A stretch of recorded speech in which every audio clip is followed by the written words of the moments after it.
Welcome everybody to the Revolution Gaming Podcast for September.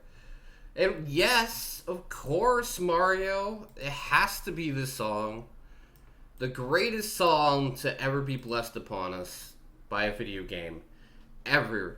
Ever. I was singing along to it when I was muted. It's great. So, welcome everybody. And this month's going to be a little different. We're bringing back the original crew from last year. All of them. And, yeah, we're going to have some fun. So, let's see what they're doing. They're probably going to say something dumb. It's going to be great. Oh, wow. Everybody's quiet. Holy shit. You surprised me. I was disappointed. I was waiting to hear something about dicks or something. I was very surprised. No, it's just that I just read a couple of articles, and one of them was fucking outrageously stupid. Oh, It involves a Pokemon card, so it's got nothing to do with gaming though, but it's pretty fucking stupid. okay. And it happened in Georgia. Not Florida. Oh, it's not Florida. I mean, we're... No, it's not Florida. It's Georgia. It's Georgia, yeah. All right. Insane. In other words, I'll tell you later. All right. In other news, Yeah, so everybody's back from the old crew. So Murmich makes his return after 9 months away. wow.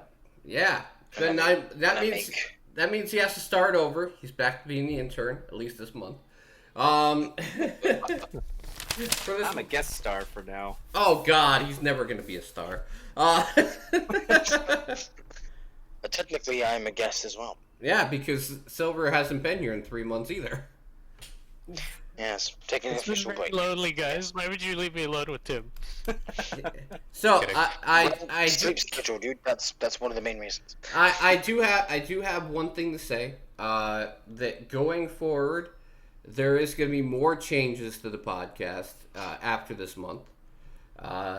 So just stay tuned for that, because who knows who the fuck's going to be here next month when I do this. But for this month, let's have some fun. So Always. what's the joke game that everybody has for this month? I've got two, and Murmich has one of my serious games as a joke game, so I don't know where So- to start. And maybe you can consider the one I mentioned before, Slam Ranchers 2, as a joke game. I don't know. You'd have to look it up, Tim. Okay. Just see if you can tell if it's a joke game or not. I mean, if he's looking it up, it's basically going to be a joke game anyway, so... What Yeah. game is it? I'm sorry. Slayer Cat. Oh, Slayer Cat. It always involves cats. Hey, I saw the title of the name. It had No, a no, no, Doom no, no, in the not- name, and I was Not like, your that's joke too game. font. Not your joke game Oh. specifically. Almost all of our joke games Oh. involve cats. Mine didn't. What are you talking Really? about? Well, At that's why I least- said At almost least a all. long time ago. I mean, this game actually looks Well, pretty yes. decent. Not gonna say it's too bad. Yeah. Unusual, but hey, I'm like, well, it's a side-scroller shooter. Why the hell not? I played a good couple of them in my time, so it's like, yeah. Especially since the developer's name is Ducktail. Ooh. Yeah, I noticed. I was like, wait a minute, Doctor. All right, I am gonna have That to admit. sounds I am gonna have to admit my joke game also has to do with animals, not a cat. But we'll get there. All right. Oh. There. Oh. What's yours, Murmich? 9 Noir Lives. I still insist this is actually a serious game and should be taken seriously. I'm stealing it though. A point-and-lick comedy noir adventure. Just as soon claw your eyes Did you say out point and lick?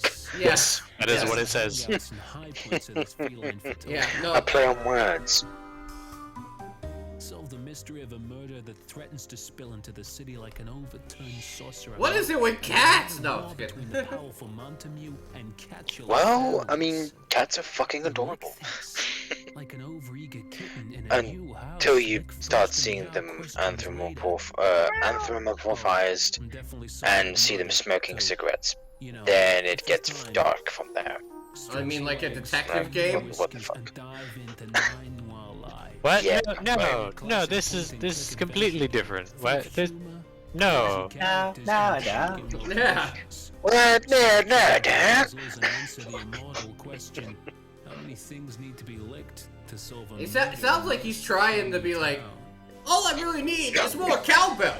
It's like, sounds like the inflection he's trying to use on his voice. It's great. It's covered in ketchup. It was covered in cowbell. No. God. Sorry. And the demo is up for 9 Noir Lives. All right. Needs more milk. Mermitch, the intern, you're in charge of playing this game all the way through. Depends on the price. I think honestly, it was kind of. I was thinking it kind of sounded like something Jess might be interested in. She would. Actually, just play the demo, Mermitch. That's free. Yeah. All right. So, how about you, Ray? What do you got? All right, I have 2. We have Where's the Bathroom? Oh, that's. Oh no. I don't know. Wait, I'm getting a feeling that if you don't actually find the bathroom, you're going to have an accident. No, everybody else is going to have an accident on the way to the bathroom. Yeah. Oh, I see now. Oh my God! Okay, Oh no. They're taking the Call of Duty really to the extreme with this, huh? yes, I guess they're answering the Call of Duty and not the kind of duty you'd expect. But it's in the Got a title. chainsaw. From bitches. That's great. Oh my bloody word. I am amused. All right, Mario, we found your new game you can play. You can play the UK version. Where's the bog? Good one, Tim. That was good. All right, what's the other one? The other one is Totally Radical. Oh no. Totally Radical Adventure. I remember seeing this.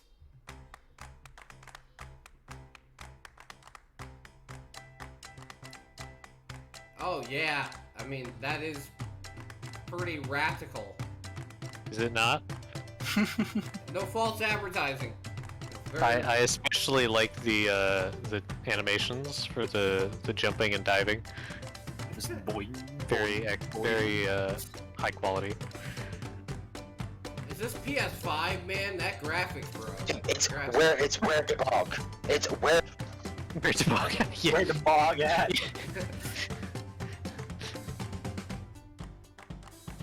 See, you don't understand. There's actually a crossover. The rat is actually trying to find the bog the whole time. That's why he's jumping around like that. It's very rigid because he's holding it in. Yeah, he is. See, we found our reason. My wife will Totally radical bog adventure. Radalicious, I guess. I think so.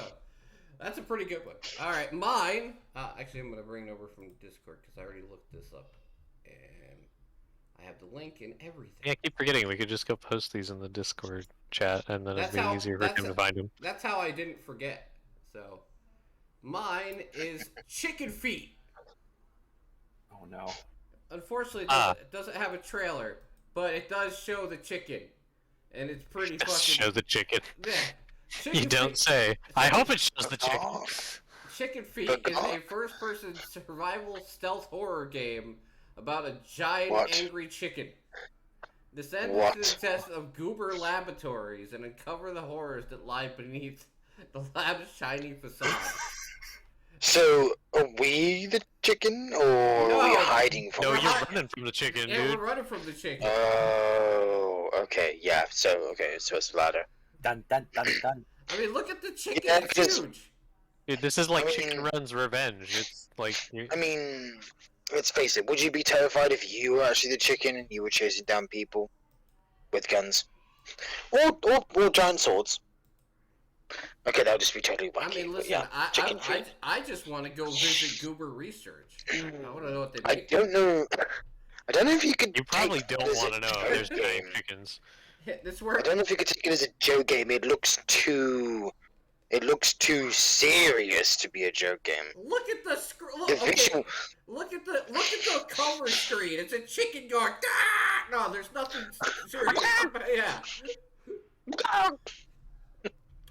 the chicken's literally getting turned into a McNugget in front of our eyes. I mean, it's not that scary, okay? Well, for the chicken maybe, but for us no. We're more like All right. chicken. So we are going to be talking about the games that we've played over the last month. If I mentioned all of mine, I would have about 35, unfortunately. So I'm not going to talk about 35 games. I'm going to talk about a few. But I'm going to... We pick 3. Yeah, So, pick 3. I can't pick 3. But I picked I picked a lot less than 35. But I It's 5 then. More than that. no, yeah, 10. It's 10. It's 10. Okay. So the way we're gonna do this is the way we do like about the games we're looking forward to. I'll cover 2, and then we'll go back around. I'll cover 2, so everybody finishes at the same time. I don't want anybody to sit here and not be able to talk or have to listen. I don't mind that. Long periods of time. Sorry, that's not what a podcast is about, right? So the first Yes, thing we're right. going to talk about is one of the ones I really did enjoy this month. Midnight Fight Express. Which I also did try. Yes, it's a Yeah, that combat. Game Pass game. Mhm. So basically, this is about the closest to a John Wick game as I have ever found so far. It is very brutal. Looks like it. Although I'm finding it a little bit difficult to get the hang of like the the counterattack. Because that time between a block to get the counterattack after that, it is quite short. Like you need to be on point with it, otherwise you mess up the counterattack completely. Well, it actually increases the time if you Oh yeah, there was through unlocks you can make it so that time is longer. But no, like it has character customization, which is nice that you unlock through the game. The enemy variety is pretty cool. Like I said, the actual like combat is damn brutal. And the fact that the enemies use such weird shit is great. Like they use a toilet bowl plunger and a toilet seat as a shield. It's pretty Right. good. It's pretty damn Oh, good. and their death screams. I'm like, yeah, that is. It may sound generic, but they're hilarious. It's gonna Like, dude, you sound, don't need to scream that much. it's gonna sound blasphemous, but I actually enjoyed this way more than Sifu. Yeah, I don't blame Really? you. I don't blame you. Because Sifu is like a really brutally hard game. It's like a hardcore Yeah, beat 'em up. like if you make any mistake in Sifu, you're going to die. Yep. In this game, there's a little bit of forgiveness, and Leeway. also, if you do fuck up and die, you don't have to start the whole level over again. Thank God. Yeah, so like all it does is like make your ranking lower and puts you back like to the last checkpoint in the level. So it's a lot more forgiving in the sense that you don't have to worry about starting over again and again and again from the beginning.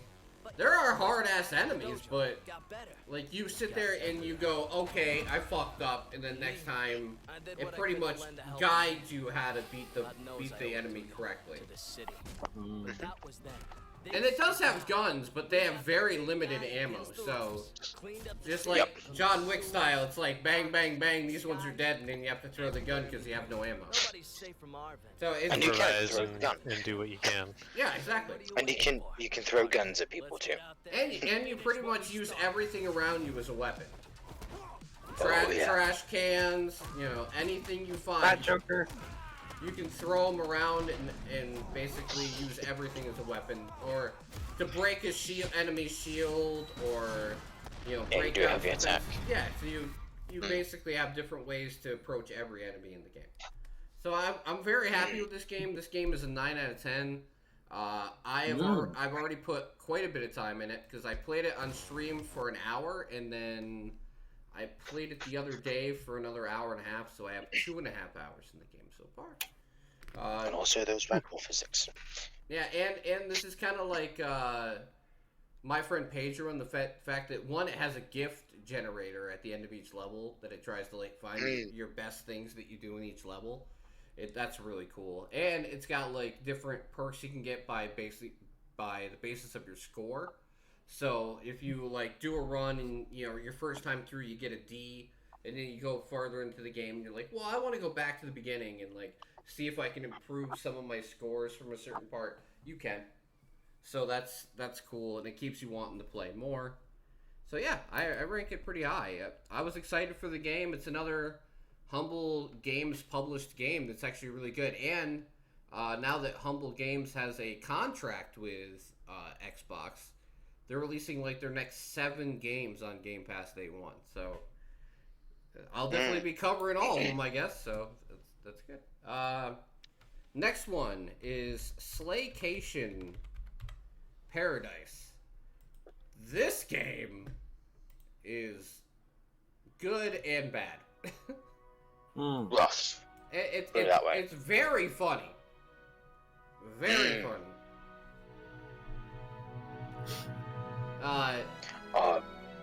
Yeah, like you fight blow-up dolls in one of the levels. I swear to God. And when you shoot them, they do the whole squeak. Yes.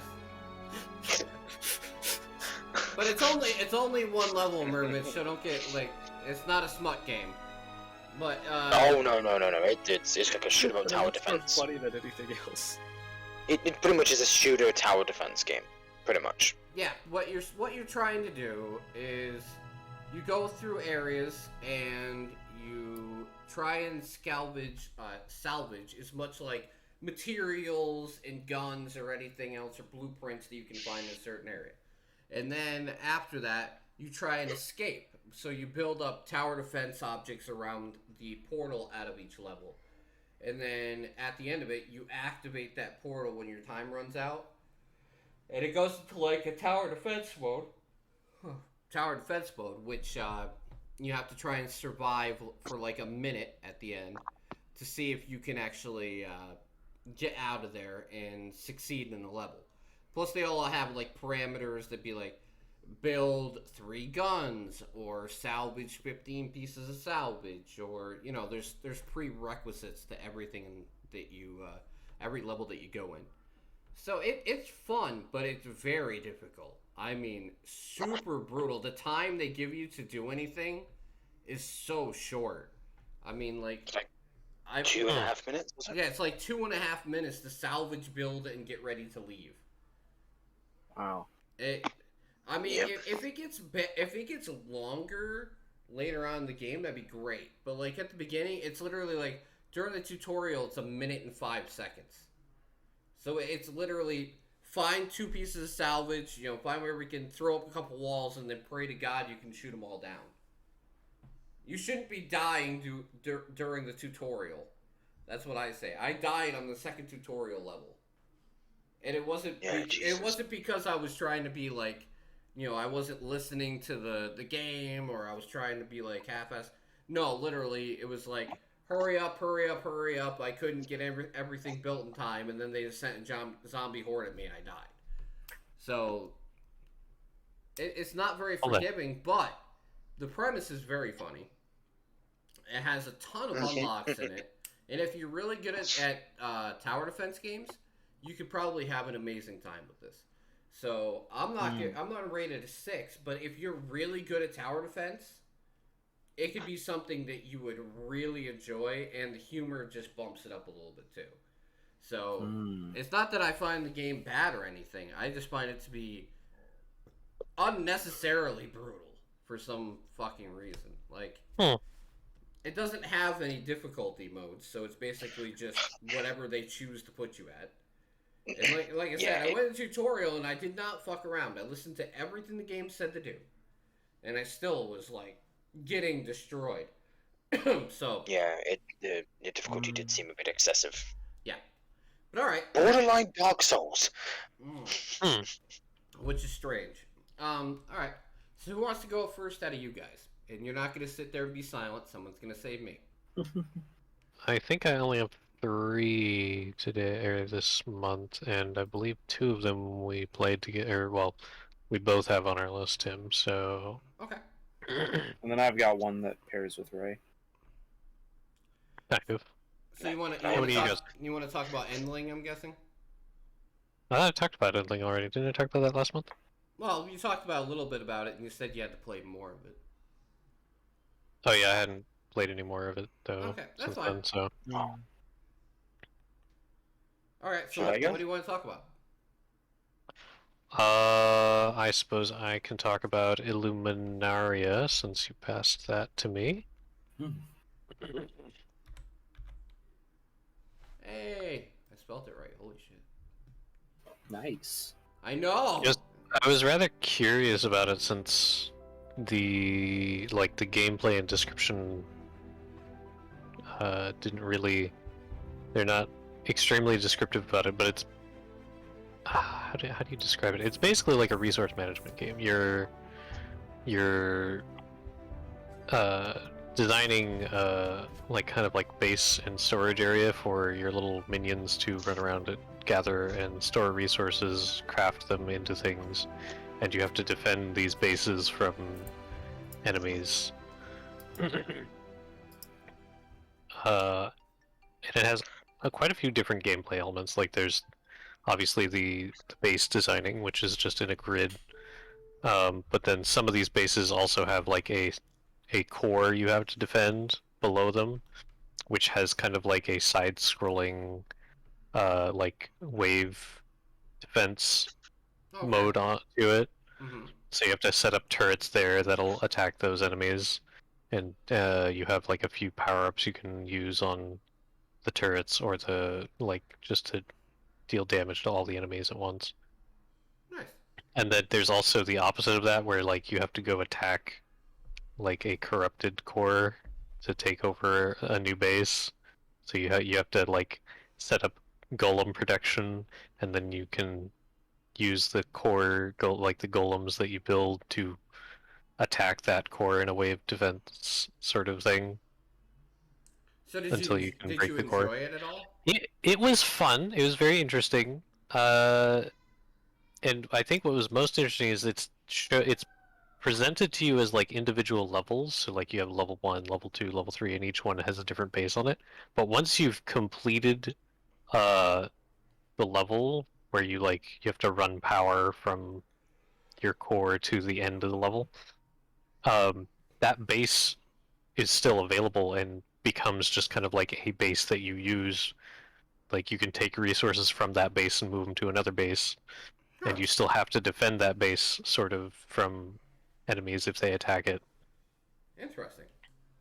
Yeah, it was very interesting, and it kind of made me think about, like, rather than completing a level, kind of getting that base to a state where it was self-sufficient, and then completing the level.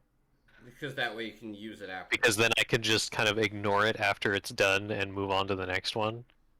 Or other times where it's like, okay, well, I'm going to need golem production somewhere, and I need this to produce golems, so I'm going to set up this base to produce that, and then send it to the other base. And so there's interesting amounts of strategizing there that you could do. But then there's also like expeditions you can do, where you'll send your minions to kind of like a roguelike pick your path thing, and on each path you can either encounter enemies where you have to do like a little auto battle thing where you set them up on a grid and they kind of fight each other.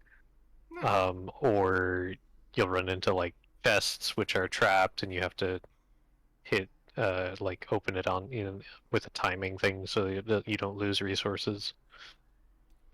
So it had quite a variety of different like gameplay elements and mini games to it. It looked like it was kind of designed as a mobile game initially and got ported, which isn't necessarily a bad thing, but it definitely ported quite well. The mouse controls are good and everything. So the fun factor is there. It's just Mhm. it's just kind of like a very small, concise game based Yeah, on... there's a lot of little things, and they're kind of loosely connected together, but it's not like everything is integrally like meshed into each other. Like you do need to craft resources to go on the expeditions, and you need resources from the expeditions to progress. But it's not beyond that. There's not much linking the expeditions to the base building or the base building to the tower defense as much. So That's interesting. So it's basically kind of like a mishmash. yes, it's quite a mishmash of things. It's definitely a good, I think, like time waster. If you're looking for something to play for a while, you can probably get absorbed in it for quite a while. It's not gonna beat Cookie Clicker, but you know, it might... It's a little more demanding than Cookie Clicker, shall we say, in terms of engagement. But Listen, you haven't seen my cookies. No, no, that's all I think about when I hear about time wasters anymore is Cookie Clicker. Glav and his freaking clicker game. What's terrible is when games advertise themselves as like auto clickers and stuff. It's like, so it's a game that plays itself. Only This does not play itself. only but- $15, and you can play, and the game will play itself for you. Yeah, no, thank you. But yeah, it's a cute little adventure. I'd probably give it about a 7. Okay, that's a fair score. Not bad. Yeah. All right. So who wants to go next? Is it Mermitch or Silver? And don't mind me, I'm just trying to have fun this time because I haven't been able to do one of these for them in a while. Yeah. So I'm not really gonna take this super ultra serious like normal. So, like. Yeah, no worries. I'll go next if Silver Yeah, by doesn't all want means. to. All right. So Yeah, don't jump all up once. the game that I dragged Ray into finishing rather was Raft, Oh. because that got its 1.0 release. Well, little like it was in July, but we played it in August. Yeah, we didn't beat it till August. Man, I remember we talked about this on the podcast like years ago. Yeah. Oh man, Back when it Yeah. like was still in early access. yep, and now it's a full game. And people love it. All done, and with good reason. It is it's got a story, rather involved story. Mm-hmm. So I was gonna say we have talked about this game twice on the podcast before, but I would like to know your impressions on the final build of the game, like the 1.0 build of the game. Well, for starters, the base building potential is insane now. There is so much like different customizations you can have for your raft, like decorations. It's no longer just the plain default kind of crap looking tile that you see most of the time. You can actually have really fancy plank boards now. Nice. And there are land enemies which are quite brutal, And bosses, and there's boss fights, which are quite brutal. brutal. But overall, the game is just really fun, and especially with friends. Like especially so with friends. I feel like this game, like you kind of almost need to take friends with you. Yeah, I don't think it would be nearly as entertaining It can alone. surely be tedious. Yeah. It can surely be tedious from Oh, what I've yes. seen. Now, The gathering having and extra stuff. friends does mean you have to get more food and more water to Yeah. keep them alive, but Yeah. having friends to save you if you die is very nice. I'll begin. All right. So what's your grade on the 1.0 build? I'm gonna say 8, just because there are a few bugs here and there, but there's not many. Like, and it is a bit of a grind, but it's a very fun grind. Or I feel like without a grind, the game would be way too short. Yeah, there wouldn't be much substance without the grind. That'd be like an MMO with no grind. Well, I finished it in 3 hours, guys. MMO, 0 out of 10. Not enough water. Jesus fucking Christ. Well, tell me I'm wrong. You're not. But not enough wood. Yeah, not enough wood. Definitely Not enough wood, never Not enough wood. enough. never enough wood. I thought we weren't talking about porn games, Mermage. Goddamn. Not enough mana. Yeah, Are you complaining, Tim? No, I'm not complaining. We can talk about those. It's fine. Mario. Yeah, Ray and I were constantly running out of wood because me in particular wanted to keep You need to building, but build the raft with wood. You need to use the wood as fuel. You need the wood to craft new things. Yeah. It's just, It's all wood it's used to management. repair the stuff that the shark Mhm. eats, because the shark eats all your raft if you leave it alone. however you Yep. can protect your stuff, but that's only after you've gotten like a really solid, Yeah. like this is what I want. It's not getting any bigger, but All right. So what's yours, Silver? Well, I could pick from 5. I guess I'll start with Baldur's Gate Darklands 2. I know it's like 2 months old almost, but hey, it got re-released, so it counts. And I did play it to finish, which was about like what, almost 20 hours. So yes, this is a game from way back in 2004, I believe. So yes, almost 20 years old, but the character models have definitely like been improved over the original, that's for sure. And resolution is now, bumped up to like 4K. But of course, then there's the other models of the NPCs that you don't really interact with. They look fucking absolutely terrible. The environmental textures have been improved as well. So have the models. Combat is the same as usual. Just good old-fashioned hack and slash from the era of the early 2000s. Matching the style of the good old Diablo 2. Thankfully, there were some issues when it was first ported to consoles, to the upper consoles, of course. Like when you would go to the first cave after the first 2 areas that you would go into, the game would literally crash, each and every single time. So thankfully, they still left in the original level warp cheat in the game. So we had to use that to progress. And then when they patched it, they finally fixed it. But then I was like, well, what's the point of going back to that point when I've already surpassed almost the first act by the time they fixed it? Whatever. So at least they managed to fix it, and actually quite quickly, really. Not even like a week after it came out, within the first 2 or 3 days. And after maybe 3 or 4 patches, the game was almost perfect. I had no more issues after that. So then played through the entire game, solo and with my father. No issues whatsoever after that point. So it's pretty much where it should have been when it freaking launched. But of course, it's a much older game, and when you port older games to newer hardware, shit can break. Yeah. Shit can happen. We kind of already know about that from I don't know. Well, whatever examples you can think of. That Grand Theft from, Auto Trilogy Collection.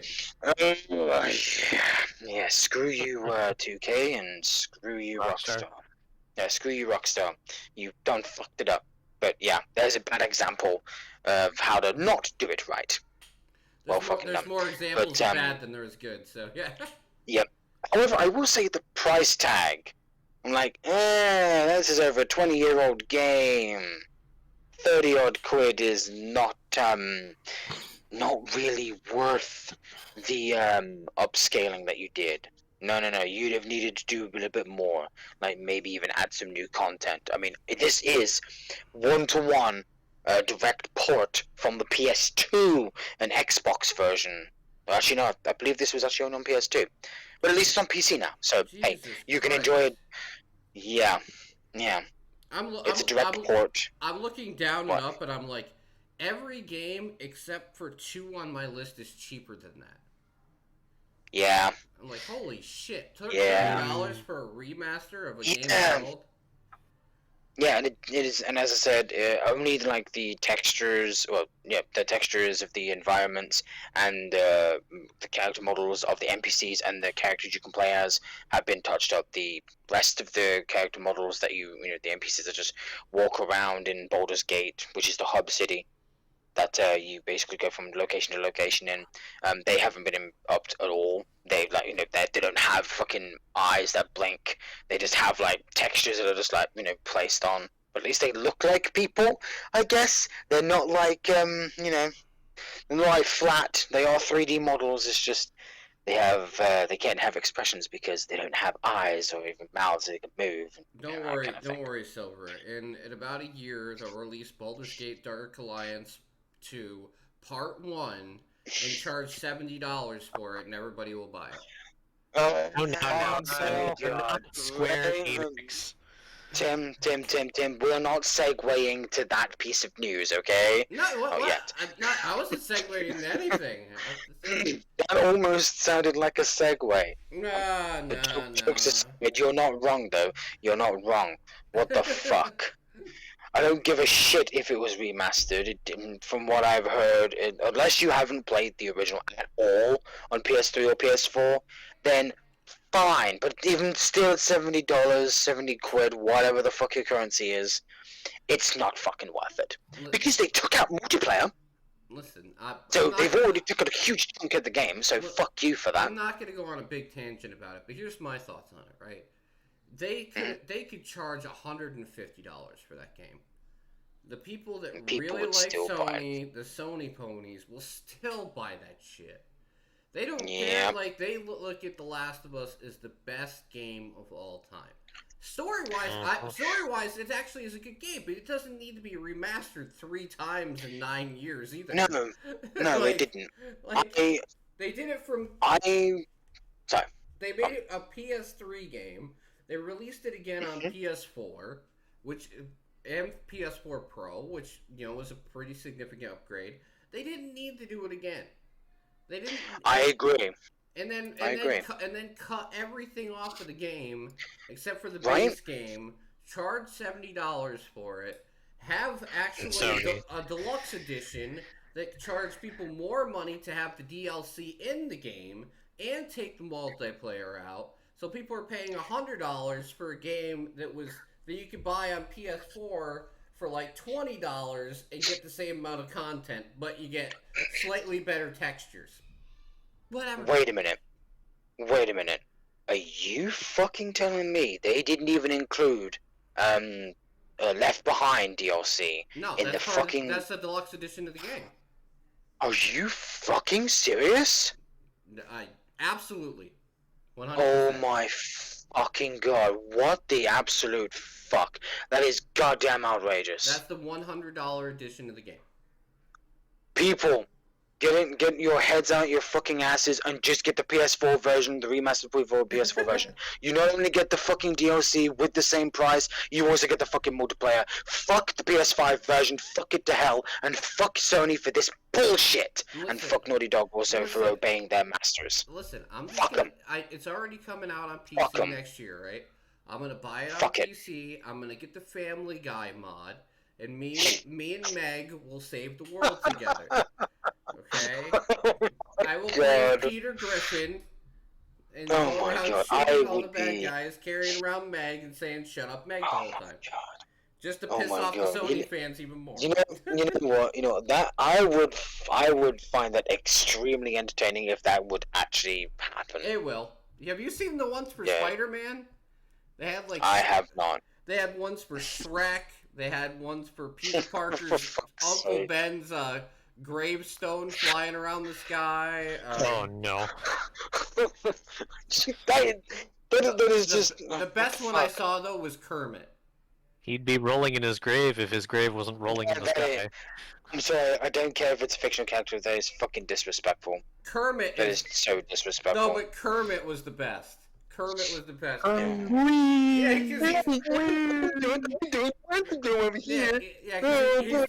He's doing that as he's swinging around the city.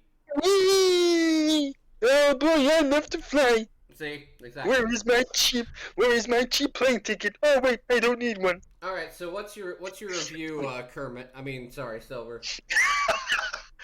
Oh well, I would give it a solid 8.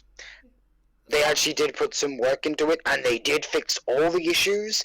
The duplication glitch is still in the game, though. Oh, it is such great fun. And I'm yeah, sorry, but I abused the shit out of that. But of course, you actually have to put some effort in to get it to work. Okay. So, hey, you're still using your time to play the game and actually get the stuff you can utilize the exploit to. But hey, I will never second guess Silver's reviewability, but I will say it's very hard for me to give an 8 to a game that is overpriced that badly. True. well, Hey, no, okay. No, it's your review. It's fine. The game. No. You're right. No. 7 because of the price tag. No, that's just not acceptable. That should have been £15, 20 at most, but 15 would have been far more acceptable. It is over 20 fucking years old. Well, yeah, almost 20 years old. Come on now. Come on. The original Doom is, what, nearly 30 years old now? And that's nowhere near £5. You can get fucking Doom and Doom 2 and Final Doom for the maximum price of what? A tenner. There you go. 3 fucking games for the price of a tenner. No, Next game. come on. Yeah, Oh. Next game. Sorry. All right. Overloop. At Infinity Labs. Oh man, I remember you watching that, playing that game. Oh my god, that was so great. Yeah, Overloop. The like music notes Okay. with the dialogue. All right, Overloop. I'm gonna tell you, this is totally a Ray and a Mermage both game.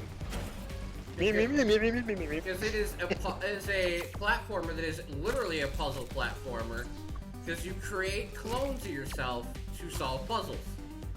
Oh no. Ah. But the That organ. humor in the game is great. I mean, like, It's great. It's Yeah. fucking great. there is so much like little pieces of tender loving care in this game that it has no right having for the $10 price point. And I'll tell you, it's fucking great. I mean, it's got boss fights, it's got puzzles, it's got That looked like a boss fight with your own clone right there. yeah. Oh my god. Oh no. Overloop is a That seems fantastic game. crazy. It is a Right? fantastic game. 9 out of 10. No, I'm not even gonna say any more because I don't want to spoil it. If you don't mind puzzle platforming, where your premise is you create clones of yourself to solve puzzles, and you like a game with a good sense of humor, and it has very intricate touches of things that you don't think the game would do, it does anyway, and you're willing to spend $10.79, which is crazy value for this game, especially with the amount of like actual production value in what you play. Sure, it may be pixel art, but like it is really good pixel art game, and yeah, it's fantastic. One of probably the biggest surprise that I had all month, gaming wise, and it, like I said, I thought it was gonna be kind of like slower because of the whole clone mechanic. No, it's absolutely brutal too. The first achievement I got was can of tomato sauce when I dropped something on top of my head and my body burst. Ooh. That was an It's a achievement. can of tomato soup. Yeah, that was the first achievement that I got in the game. But yes, I highly recommend this game. It is very good. Okay, now we're gonna talk about the one that I was saying I was making a joke about this, but like that I think Silver would be interested in is Fashion Police Squad. The name alone is pretty ridiculous. All right. How do you like your Doom clone? I've played a lot of Doom clones. Trust me. I know a Doom clone when I see one, put it that way. Okay, how about a Doom clone? Instead of killing your enemies, you change their clothes to make them less of a fashion crime. Because literally, you're not killing anybody in this game. You're literally shooting people with guns to help them fix their fashion crimes. Hey, you know what? That's actually quite a unique concept. And you Wait, know was he what? slapping them? Yeah, Yes. yeah. You know what? That's how you fix the enemies that their pants are sagged too low. You slap them with the belt and they pull their pants up. Yeah. Oh, that's great. And one of the coolest things is the belt is actually a grappling hook. Yes. Yeah. So, and it is so awesome. Like this game is Tailor-made for justice. But yeah. This is... Well done. That seems Well done. awesome. Golden toilet. yes, Golden toilet. Oh, and golden toilet paper. so I'm telling you what, I wish Silver had his computer right now because I would send him a copy of this game, and he could go help save the world from fashion crimes everywhere. I know. It's actually a very good game. I'm not gonna lie. It would be funny coming from me because I know fuck all about fashion. Same. Well, all it is like it's either like the first enemies in the game are like just guys that wear the same old suit, and they're like, "I've got reports for you," and then like they're I'll show you an example. One of the screenshots. It's like the tourist fashion crime socks with sandals. Fair. So like everybody has a fashion crime. In a specific way to fix that, or Yeah, like every weapon is a different way to take care of it. So, for example, like there's guys that ride around on monorails, right? And you have to suck the color out of them because they're too hype. You know, like the ones that ride around on monorails that are like, dude, bro. So you suck all the color out of them, and then they just act normal. But then you take that color and you hit the boring business guys with them, and then they're like, yay! Instead of like, I've got reports for you. I mean, it is great. It's got hidden secrets everywhere. Like, the level design's really cool. shout out to the weapon design too, because I can see that screenshot where he's got the whip and the other gun. Like that is a classic sewing machine, basically. Yeah. Like, look at we got this So one. what is that? Sewing gun? Quality effort. This one right Sewing here. gun. I love how it says sexy. But yeah, this gun right here is the one that you suck color out and then shoot it at enemies that need color. You can even tell from the little the shotgun charge is getting discharged. All the color in that. Yeah. Okay, and this is your fashion pimp hand. It's an ability you have. hand. You basically build up this ability, and then you go around and smack everybody in the face to make them so they can... You fucking just pimp slap everybody. Yeah, you do. It's like, that shall be fashionable. Look at, and you know what? The power of Oh gnomes. my god. There's power of gnomes Oh my too. word. Oh my fucking word. I will steal your underpants and give you new ones. Yeah. Well, it looks like he's got a sock on his head, so maybe it has to do with that. And He's then like a gnome. you find secrets in everywhere, and you like use your gnome powers. It's great. Like I said, it is a absolute blast of a game. What the hell am I listening to? This is weird Fashion Police Squad. Yes, Fashion Police Squad is a fantastic game. You should play it, Mario. Buy it now. Use my referral link. It's go fuck yourself. It's great. I get 0% of each purchase. Speaking of which, what's the price tag on it? Oh, this game not very expensive. How much does it cost to be fashionable, Tim? Tell us. It costs $19.99 to be fashionable. That's not bad. No. That's not bad. 20 bucks for good fashion. How's Sure, it going? that's cheaper than a fucking t-shirt. I was gonna say, I'm pretty sure that costs you more to go out and get a wardrobe. Buy a new wardrobe. It's cheaper than a remaster of a 20-year-old game. Haha. Okay. Ouch, Tim. But you're not wrong. Next You're game. not wrong. All right, now Let's do. we're back to Ray. Ray. Me? Okay.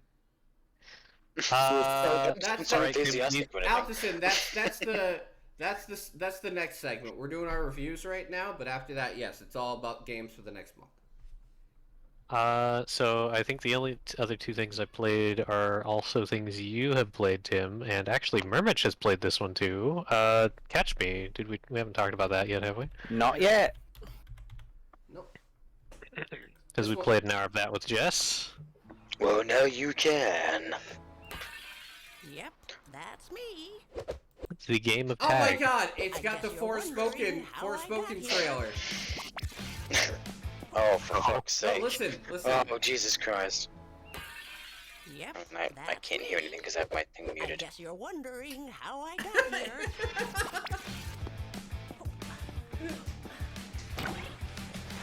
Yep, Oh that- my goodness, really? Yep, that's me. Wondering how I got here. Gotcha.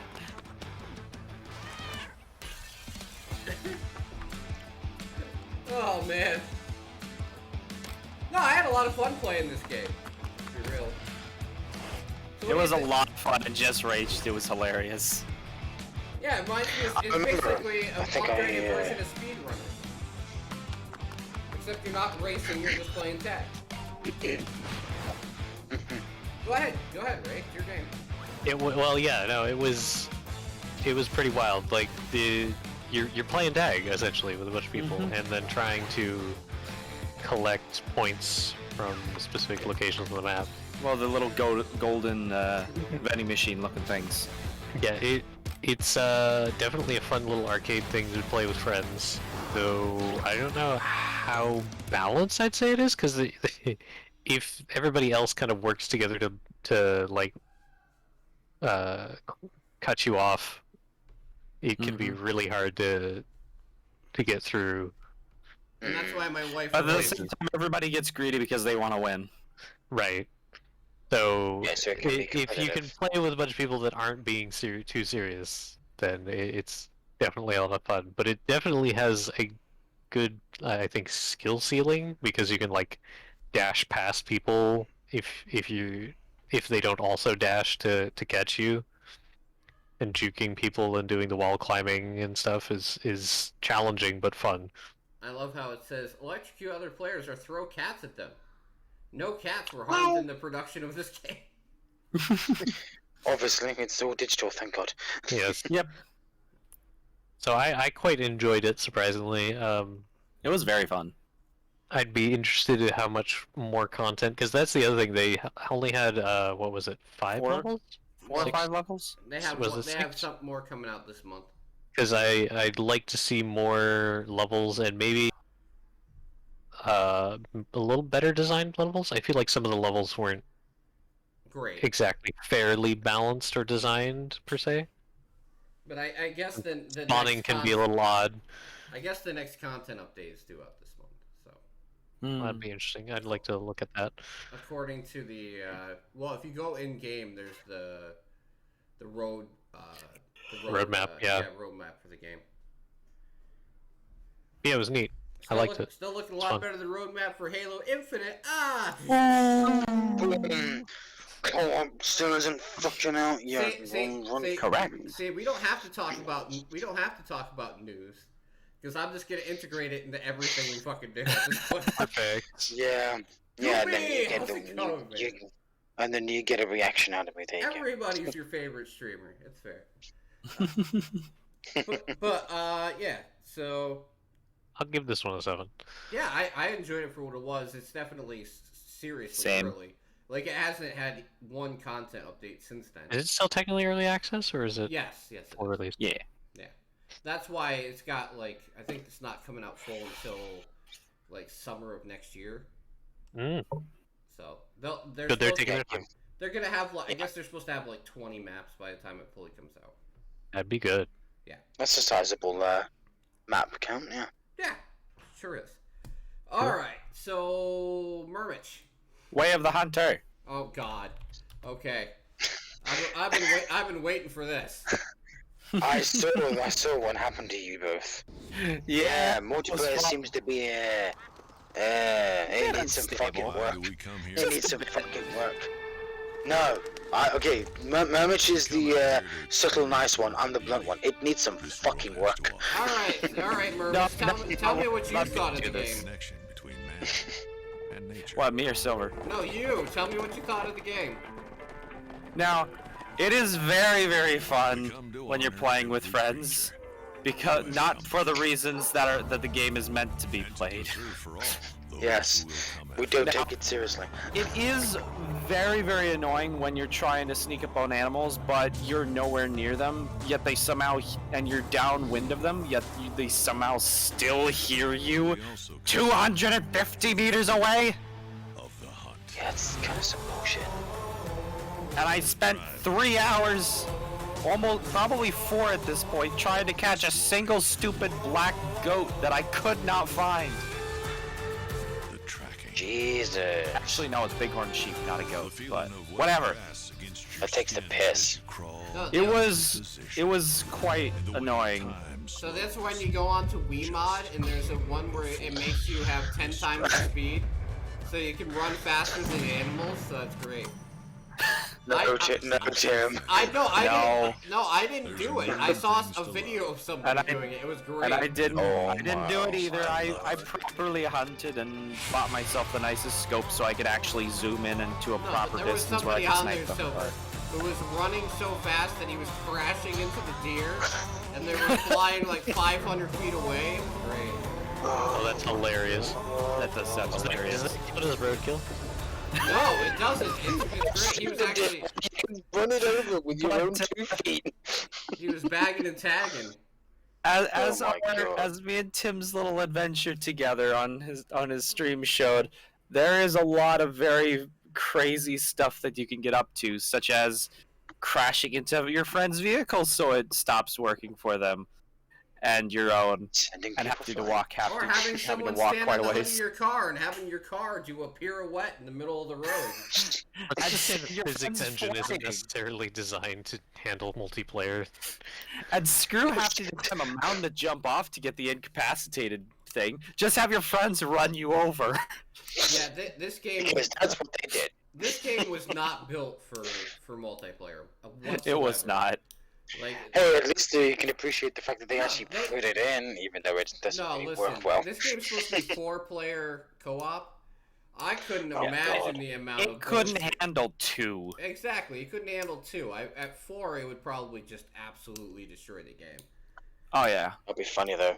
It would be Look how much of funny, the chaos. but I'm not gonna ask my friends to spend $40 a piece to be That's the funny. thing. Yeah. Buy it on The sale. price tag. If you want it, buy it on sale. Not worth the full price. Buy it I mean, for only if you really want it. buy it for $10 or less. Unless you really, Yeah. really Until like they Hunter Simulator. actually put out more Yeah. content. Okay, so Mermich, give your grade And- first. Because Tim's gonna be lower than yours. By far. I'm gonna give it a 6 And- just because of the fact that the game does not help you at all with hunting. Alright, I'm gonna give the I- game a 3. You know, this would be a great segue for a game that I've I'm played. lowering my but score to I'll save 5. it. Oh, now he's lowering you're the next. score. Okay. Now, okay, Now, continue. don't get me playing. wrong, I did have fun playing it. I probably will continue to play it every now and then. But I want to see better help with tracking because it's very freaking hard. Okay. Or it's confusing, or is it just hard? Alright. No, it's just straight up hard. The blood This- splatters are hard to spot. The whole trying to track animals is like super confusing. There's like almost no tutorial other than, hey, go shoot a deer. Yeah. Oh wow. And then Freaking hell. then you spend hours running around trying to kill said deer to even unlock multiplayer. And then And when you then, unlock multiplayer, it doesn't work Jesus. right. And the best part is, Wow. instead of actually just trying to walk around and find a deer, you just drive your car around until you find a group of deer standing in a river, hop out of your car, shoot one, follow it, and then that's your deer. Alright, so I'm going to say this right off the bat. THQ gave me all the keys to all their games recently. MX vs. ATV, Way of the Hunter, Destroy All Humans 2. I appreciate it. But like they have a track record of being like a mixed fucking bag at this point. And Yeah, I can say the same for Spellforce 3 like when they released that. I cannot like 100% tell you that anything they release is going to be good or not. Because, you know, there was MX vs. ATV, which is better now, to be fair. But at launch, that was a disaster. This, it's been out for 2 weeks. It's still not completely fixed. It's pretty fucking bad, honestly. So I can't really justify saying to get anything from them. Destroy All Humans is fucking great. Destroy All Humans 2, sorry. It like the game, like that game is fine. It runs great, looks awesome. But the practice is that I can't tell you that everything that they put out is going to be good. and they have a whole entire shit ton of stuff coming from a whole bunch of different studios, but it feels like their level of quality is not consistent. So one release from them can be great, and the next two of them will be fucking terrible. Yeah, so get to work on that, THQ Nordic. Nicholas, thank you for the follow and welcome to the Revolution. I hope you're having a great evening. So yeah, that I'm giving it a 3 because there's not really anything redeemable about the game. It's not fun to play when you can't do what the game wants you to do. Everything about the game is jank. The driving's jank. The map is jank. The climbing ability's jank. The multiplayer is jank. I can't think of anything really good about the fucking game. And I'm usually not brutal on games, but this game sucked. So it's very clunky and needs a lot of fixing and work to be worth it. As a hunting game, it's okay, but there's much better hunting games out there. I will say this Yes. right off the bat. I also played another game that involved the hunting sport. Yeah, One. the Hunter Call of the Wild is actually better. It's called... There, I said it. I wasn't gonna say it, but Okay, there it's you also go. called Ultimate... I played another game called Ultimate Fishing Simulator 2. Oh no. Oh And- no. And that game got a 1. You know why that game got a 1? Because Wow, there's- really? Did it not even run? because it doesn't have any fish. What the fuck? Yes. Yeah, Tim, what? They've been trying to patch fish into the game the last 3 patches. It's a fishing game with no fish. Okay, that is the definition of a fucking broken game. Yeah. Where it doesn't even have the fucking thing that the game is supposed to be fucking about. You know, I think I think it's a little early to be putting it as like my worst game of the year, but I'm pretty sure it's gonna end up there. Tim, you have every right to call it the worst game this year because, again, it doesn't have the one thing that the game's supposed to be fucking about in it. Yes, Mario. Yes, we're trying to patch it into this day. Okay, to clarify, how did it get out of QC? Oh, but okay. What happened was I got the game early, right? I got the game 3 days early, so I could check it out before it released. I couldn't catch any fish, and I was like, I'm not even seeing any fish. I look in the forums, nobody's seeing any fish. They released the game, they released the first patch, we're like, we're increasing the fish population. Alright, go back in the game, still no fish. What fish? And then like another week goes by, they're like, oh, we're re-increasing the fish population. Still no fish. What fish? So Yeah, like, what fish? so like everybody's putting like, how can you release a fishing game where the fish don't appear and you can't catch the fish? So Oh my Don't god, ask the me. game's broken. yeah, They broke it. They fucking broke it. yeah. So that's the only game that's gotten a 1 this year. And as Mario said, how did that get out of QC? What the fuck? Because they don't give a shit. Yeah. Yeah. All right. Alright, well, You're up, segue, Joe. I guess. Yeah, I'll go for Lumberjack Dynasty then. And you can just, read my goddamn review in the thingy chat. All Or right. at least Lumberjack- sum it up. Yeah, we're not gonna talk about that. I can just sum it up. There's no fucking tutorial. The game doesn't tell you or even show you in any fucking way whatsoever on how to make money to pay your fucking uncle for the goddamn fucking farm. The goddamn vehicle controls are a little bit fucking finicky. The controls for like the tractor crane are awkward. I don't fucking like them at all. The game has that really fucking annoying, that black screen fade in, fade out when you're in the middle of dialogue talking to someone every time each character responds to the other character. It keeps doing that black fade in and out and out, and that is really fucking annoying. In fact, I couldn't play the game for too long because of that. The movement is fucking somewhat awkward, and slight head bobbing that can make you a bit nauseous, but thankfully I don't get motion sickness.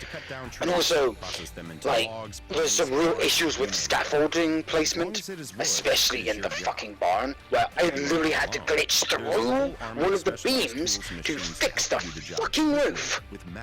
So those Or just, During the hey, just gameplay, like, you you will know, have to configure cream of the your crop. source There is so much system, making sure more that you're that I well can along say, the way, but to developing put it and improving your lightly, skills, or to put it thus bluntly, becoming a more this game is like a efficient fucking lumberjack. 3. It's a fucking 3. This large I open world is don't like all it, I yours to don't explore. enjoy it.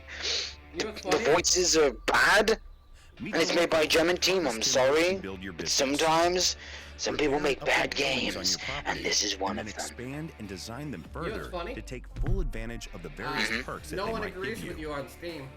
And don't forget that this is a I dynasty. don't give a game. shit what they think. Get to No, know I'm the just saying, Pinewood it's got community, very, it's got So- very stories, positive and mostly relationships. positive. I was With like, the right amount of charm, Maybe personal it's because charisma, it's a you will console surely find port a of the wife, PC raise version. a family, Maybe and it make this will. valley truly I don't your know. own. Sometimes console Thanks again ports for being can with us fuck so up far. and vice The versa. 1.0 release is a massive PC step ports and for fair us, console but we games are can not fuck up stopping. too. We So, stand no to hear game from is you, free our of trusted bugs, no audience, game is and free of continue to glitches, shape no the game is best perfect. lumberjack simulator But- out there. Seriously, there is no fucking tutorial whatsoever. None. Not at all. Fucking none. you know, Not even in the fucking menu. I've checked. I fucking checked, and I was like, what the fuck am I supposed to do? I'm gonna say that I am very surprised that French Stallion wants this game. Please convince him not to get it. Or at least, try to convince him not to get it. Who's this Mario Zig guy? Fuck him, man. Fuck that guy. Alright. Mario, you don't want this game. It's actually bad. I mean, I don't know. Mario seems to like these kinds of games, so, Alright, so maybe these he are- does. If you want to get the game, fine. Your money. This is the Waste it if you want. last two that I But- have. So But I didn't enjoy it. 3 out of 10. 3 out of 10. Alright, here's my favorite game of the month. Curse to Golf. Hmm? Oh, I was so surprised that Angry Joe made a video on this game too. So this is a game where you're a golfer who's trying to golf his way out of hell. And it's literally a roguelike golf game. Oh? Golf your way out of hell. Yeah. And it's got cards. But no, literally you golf your way through levels, and if you don't complete it by the time you run out of your card meter, you have to start your run back over again. So it is literally a try, get upgraded, repeat, get better cards, try this, try that. And it is amazingly fun and crazy well done for a game that I had no idea existed until the day it came out and I got a key for it. Like, it wasn't in my games for last month. I had never heard of it before, and then, like, the game comes out of nowhere and it's fucking great. So, Oh, hey. It means it's one of those hidden gems, almost. yeah, I will not give it a 10 out of 10 because I reserve that for only the best of the best. But it is a 9.25. It is really, really, really, really, really fucking good. I hate decimals. I know, so did I, but I want to make an emphasis that the game's really good. And it has a demo, so if you want to try it out for yourself, free demo is available, and it's $20. I highly, highly, highly recommend this game. It looked like you were having quite a bit of fun when you were streaming it. And Silver can play it too, because it's on Xbox and PlayStation. Or he can play it on the Switch. Yeah.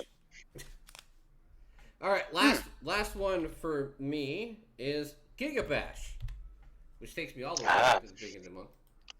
I don't think I managed to catch you playing that. You played it with your son, right? Yep. So, Gigabash is the ultimate party battler game, I would call it. They've already added another new character to the game, which I thought was amazing. Which is this character right here. They've already added another character to the game. It is like like some people really like Smash, like for battle their friends. If you like kaijus or like Pacific Rim or anything like that, this is your version of like Smash battler games, right? It is like the ultimate party game where you can get 4 people together and just beat the shit out of each other. So it's kind of like Override, Oh, Mix City Brawl. Yeah. That kind of one of those kinds of games. Except I feel like it doesn't hold your hand as much and gives you a lot more freedom. So that's why it's a lot more fun to me, because I don't feel like the game ever held me back from doing whatever the fuck I wanted. And the super abilities are fucking great. I mean, Geiga Man is the guy in the actual picture there with the blue vest and everything. He is my favorite character, and he is just like so broken. I mean, like, he is the ultimate broken character, to the point where every time I pick him, my son's like, "No, I'm done. I'm done." And I'll just destroy him every time. But it actually has a full story mode. It has a full, like, you know, where you play through a campaign, unlock levels. You unlock to the point where one of the additional characters that you get is literally a building. So you literally are fighting as a building. Oh, that's great. Well, that's aiming for the skies, I'm alright. not even kidding. It is. Scrapers, more like. Literally you're fighting as a building. I'm trying to. Yeah. I can't figure out where it is because it only shows the main 4 there. But like, one of the unlockable characters is literally you're fighting them as a building that decide to fight back. That's one hell of a concrete block. It is one of the craziest things I've ever seen. All right. So who's got more? I've got one left to talk about, which you can also mention. Bang on Balls Chronicles. The fucking name. Great game. Terrible name. I mean, Yes. is it a terrible name? Is it though? No, not really, because it's pretty accurate, honestly. Right? That's basically what it is. Wags, it's time for a new Ding dong. adventure. So I've put 6.5 hours into this, Wow. There be treasure and I think I've all finally over completed these like the first level. What the fuck? I- Only the first level? There's a I'm lot. missing- Oh yeah, this I'm game. missing a few outfit parts, but I've found all the collectibles. I've unlocked I've beaten all the bosses. These be Yeah, treasure it's- waters, so it many is a gather wild surprise ride. to sail alongside. There's customization. It's mostly a 3D platformer. Like Oh, you're little basically cannibal, navigating environments destroying as everything in your path. a ball, rolling around, bumping into things. Smashing things. You get unique weapons that can oftentimes do different things. Like I found an ice wand that like freezes things. And a book that freaking makes things levitate. A book shield, which if you get hit while blocking, it like raises whatever attacked you into the sky and then strikes them with divine lightning. That's great. A force hammer. Oh yeah, And yeah, Mario, you this game is. Thor. I was watching Ray play it. It was hilarious. You could be Heed the Thor. legends, lad. Honestly, when I first got offered this game, And it's I was- multiplayer. I was like, what am I gonna do with this thing, right? And then I looked at the Steam page. If you look, this game's got a ton of reviews, and it's overwhelmingly positive. For a good reason. Yeah, For good reason. So originally I was like, what? Yeah, it's multiplayer. Oh yes. Yes, when I have a free night, me and Is it 4? I think it's 4 people. me 4 and, person me, and, me multiplayer. and Ray are gonna. How much is it again? Currently on sale, it looks like. $21.99. It's worth. Because again, that's only one level, and I'm pretty sure there's at least 5? Is there more than that? I don't even know how many there The are. game's not even done yet. Yeah, there's gonna be more. History happened. Now we are Because they just found a publisher. for it. Guide these world powers. Also, Tim, I'm going to be showing you some hilarious references that I found in the first level alone. Nice. So probably next week I'll end up playing. Alright. I'll make it part of an indie game night, so that way, it all works together. But yeah, this is easily an 8. Right. My turn. Yes, your turn, Murmich. Go for it. Everything has arms. Everything? It does. Almost everything. Almost everything. My fingers have arms. All right. Your So- arms. Tell me about it. This is a very interesting game, to say the least. The way that you move around is it's a VR game, but the way you move around, as you can kind of see, is you literally swing your arms like they were feet. What the hell? So all movement and controls are done with your arms. Yes. Arm gestures. Now, I will say the movement is very janky, especially if you want to sit down to do this. And especially if your tracking isn't great, which mine is not great, unfortunately. But right now, the game unfortunately is kind of underpopulated. It is. Well, what's that other game?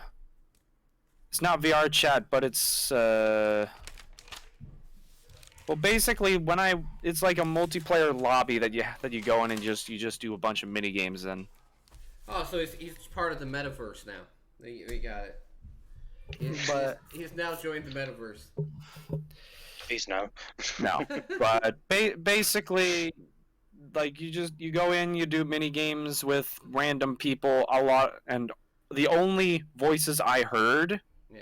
like literally everybody I heard, was somebody who sounded like they were 10. Wonderful. So Hmm. I just muted myself so nobody could hear me talking. Because they'd be like, "Who's that adult guy? I'm telling my mommy on you." No. But like, it's a free game. If you want something completely wacky to try out for like 10 minutes or 20 minutes, go for it. Yeah, because it's free. So All right, what's your score?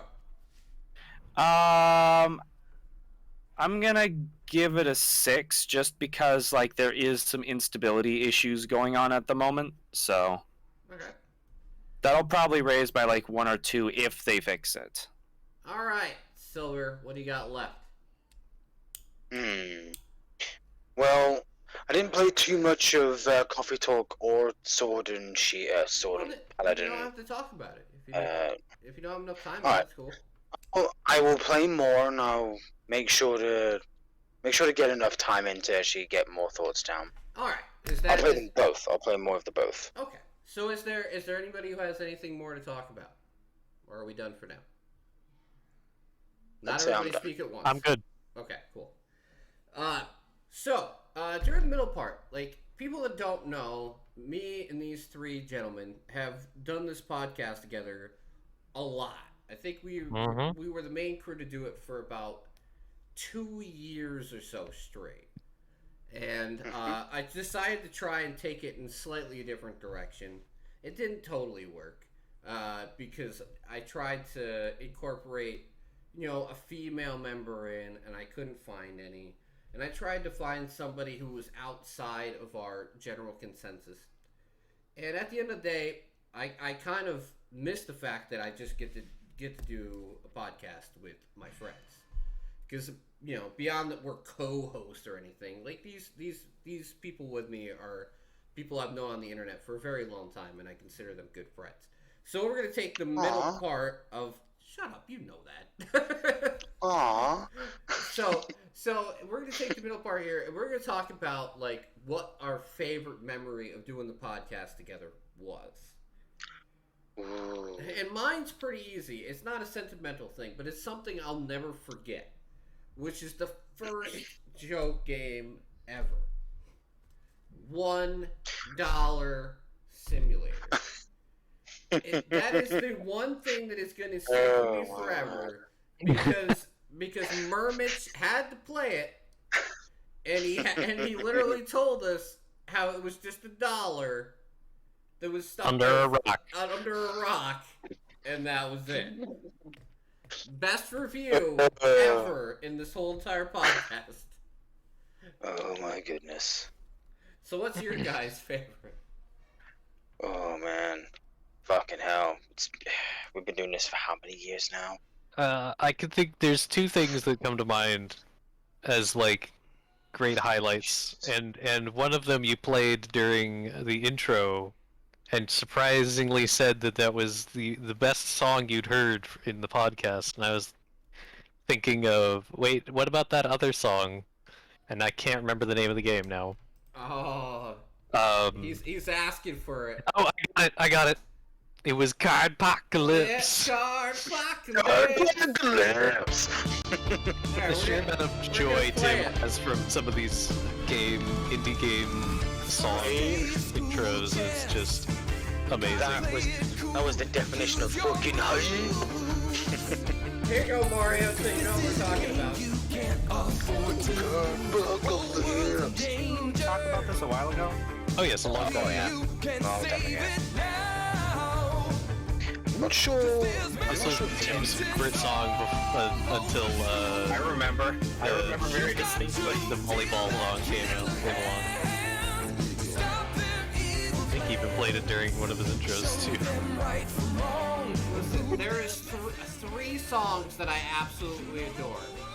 The Cardpocalypse song is great. The Retired Nude Beach Volleyball League is amazing. But Riding on the Lava is Oh yes, that was another good one. It is probably the most accurate one I've ever seen, because it's literally a 2D beat 'em up game. In the level, you're riding on top of lava on a surfboard, and the whole song is basically in like 80s hair metal, being like "Riding on the lava." It's great. It is the one. It is like such a Ninja Turtles thing. Like, it reminds me so much of Turtles in Time. I love games that incorporate like silly music into their shtick. Because I'm sorry, Cardpocalypse wasn't even that good of a game, but it had a intro song that made it so I never forgot about the game. Retired. Basically, was the definition of hype. Yeah, like Retired Nude Beach Volleyball League. Not a great game. Fucking amazing song though. Oh, I cringe every time I think about it. Which I don't. I bet you don't. No, until you fucking brought it up just now. He Oh, loves it. God. It's his favorite. No. It's Silver's It was favorite so pizza fucking place. cringe. It was so fucking cringe. Alright, how about you, Silver? What's your favorite memory? Oh, God. So many memories. He's like, none of them good. No. I really enjoy doing this podcast. Actually, to be It's fair, like- Silver has been doing this since episode 1. I have missed at least 10, maybe. No, I but I'm can't remember the saying you have exact been number, part but of the podcast since episode 1. yeah, what you would call an OG member, I guess.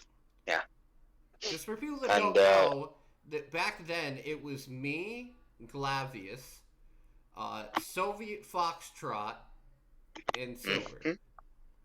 Yep. And Silver's the last man standing because Glav, he's got his health issues. Soviet, he Went a different direction. lost his mind or something. I'm not sure. And Yep. Make Lab's road to recovery be smooth. yes, but Make sure, buddy. all right. Now, what is it? It better be good. Or we can Fucking ask, hell, or we can ask Mermitch while you think about it. Jeez, man, I don't know, man. Fucking hell. What I think about That's like what, 4, 5, Favorite 6 years of memory, memories. go. Jeez. yes. I can only think of two, and I can't decide between the two.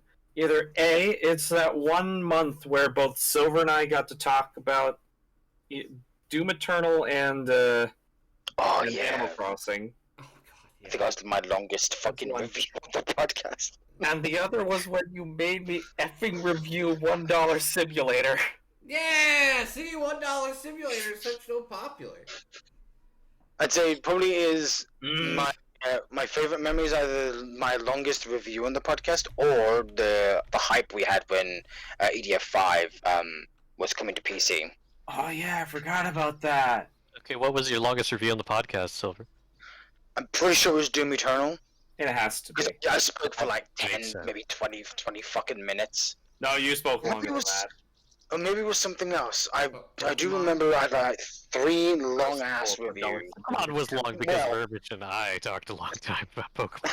Or the one you talked Yeah, about because we were- Warframe. We all- Did we talk about it? I guess we did I don't talk about think- it once. did we? Like, I think that's when we started.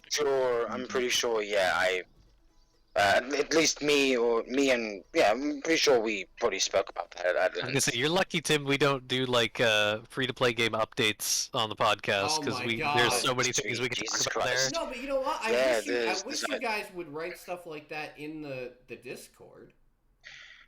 Maybe we should. You know that That's review, not bad. We should. that review We should. channel I made in there? Like, Yeah, that we Silver should. Put his, yeah, you guys can put reviews in there. I mean, if You know, it's I- if it's updates Reviews that of the update. if it's worth a damn, if it's a big update and it's something worth it that people should know about, put it in there. All right, so one every time a new region comes out. Got it. Okay, you're writing it. I don't care. Oh wait, hold on. My Discord doesn't have enough room. Oh wait. You know, like, all right, Silver. Then in that case, All right, Silver. So you Yeah, think it's your review? yeah, one of the longest reviews of the hype we had for EDF 5 EDF 6. coming to PC. EDF 6. Yeah, oh yeah. Hype. And then it was also when we heard that EDF 6 is coming out. Oh, it's already out We in heard- Japan. I've been watching footage. I know, but I've got a feeling it's not gonna come to PC before it's gonna come to console. Oh no, Because that's it won't be- always how it Isn't that fucking always like that? happens. It won't be out. It won't be out on PC till Hey, probably like if it- next 2023. summer. Yeah. Well, Well, I'll it's just not like- even, I'll I don't just even think with- it's gonna be 2023. global until well, next year. I'll say just like how it happened with EDF 5 and Nine Rain. If it comes out on PS4 first, then I will let you know what it's like. It's, Because obviously my father It is will out on get stuck in. PS4 first. yeah, but he's talking yeah, I about know, but not on translated. Global. Mm. Yeah. Yeah, not over here. It isn't. It's only in Japan. Yeah, he'd For now. have to buy it off of what is it, Planet Asia or whatever. hmm Something. Yeah, and I can't speak or read Japanese, so Google Yeah. Translate, activate.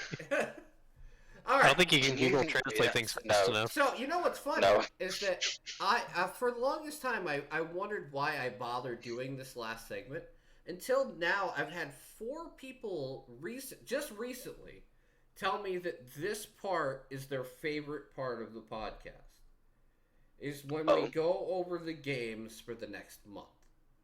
Well, usually because we Ah. have some really hilariously entertaining stuff, and it's Mhm. things people don't know about. Yeah, Like that's when we what- review stuff, generally it's something we've already talked about, like last month, Yeah, or it's something that's popular. Everybody's like, "Oh yeah, we played that. We've seen reviews about that." yeah, but I'm saying it's amazing how many people have been like, "Oh, I saw this," or like, "I heard you talk about this, and I decided to get it." That is the biggest thing for me. That makes every second I go through Steam's garbage pile for the month and try and dig Worth through it. games worth it for by far. Yep. So we You find know- the stuff that people don't want to have to dig through for. I take it back. That's the reason why, because they don't want to go through the garbage pile, so they're glad you do it for them. Exactly. All right. Just kidding. So, I enjoy it to a degree. Dirty jobs. All right, so I'm Yes, gonna, what about just you? like before, I'm gonna do 2. These guys can do 1, only because my list is longer. But the first 2 games Yep. are both actually pretty well-known stuff, and I think the second one, Mario's gonna have like a jerk fest over. It's gonna be great. Oh no. The first game is JoJo's Bizarre Adventure All-Star Oh, no. Battle Arc. Yeah, I saw that on the It's on the store Steam on front Xbox. page, if I'm not mistaken. Yeah, it I'm came like, out today, oh, it's Personally, oh wow, really? and it's got a demo. Damn. A free You demo. hear that? You hear that, Mario? It's got a demo. Better get to installing it when you get a chance to. Yeah.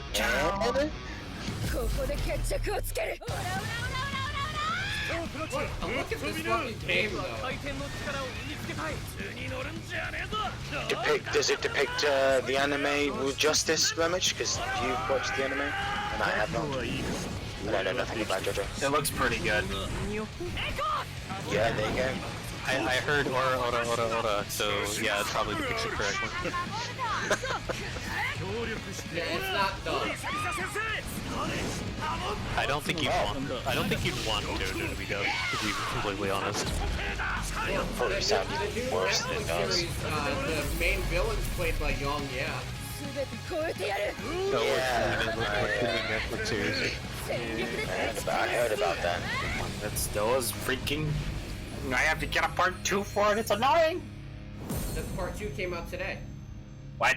Yeah. Well, I guess we know what Mermich is doing after the podcast. Yeah, part 2 came out today, man. I have to get my PC uncovered. Yeah, I know, right? But like I said, it's got a free demo. Check it out. I'm probably going to after the stream because I like fighting games, period.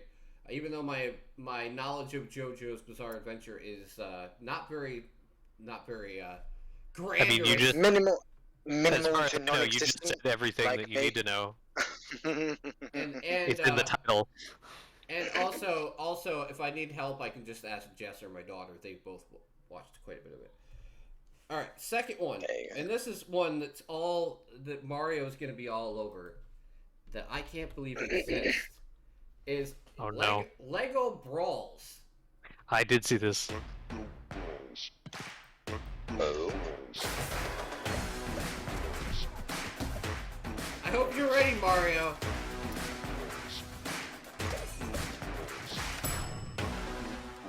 A Lego beat 'em up.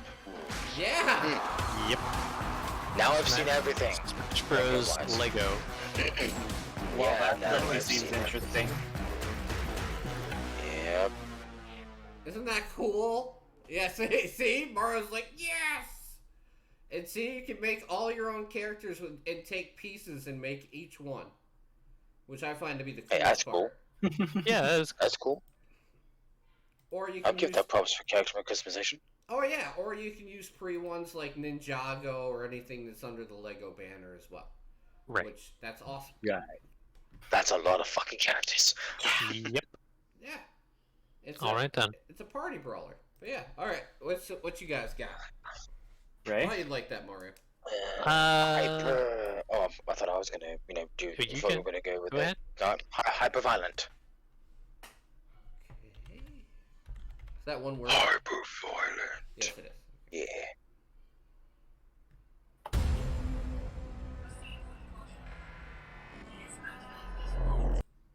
And yet again, the retro boy strikes back once again. As usual. Yep. Hey, what would I be if I didn't return to form? And not to mention, what kind of a game do you expect it to be with a name like Hyper Violent? It's That's like Doom's subtitle.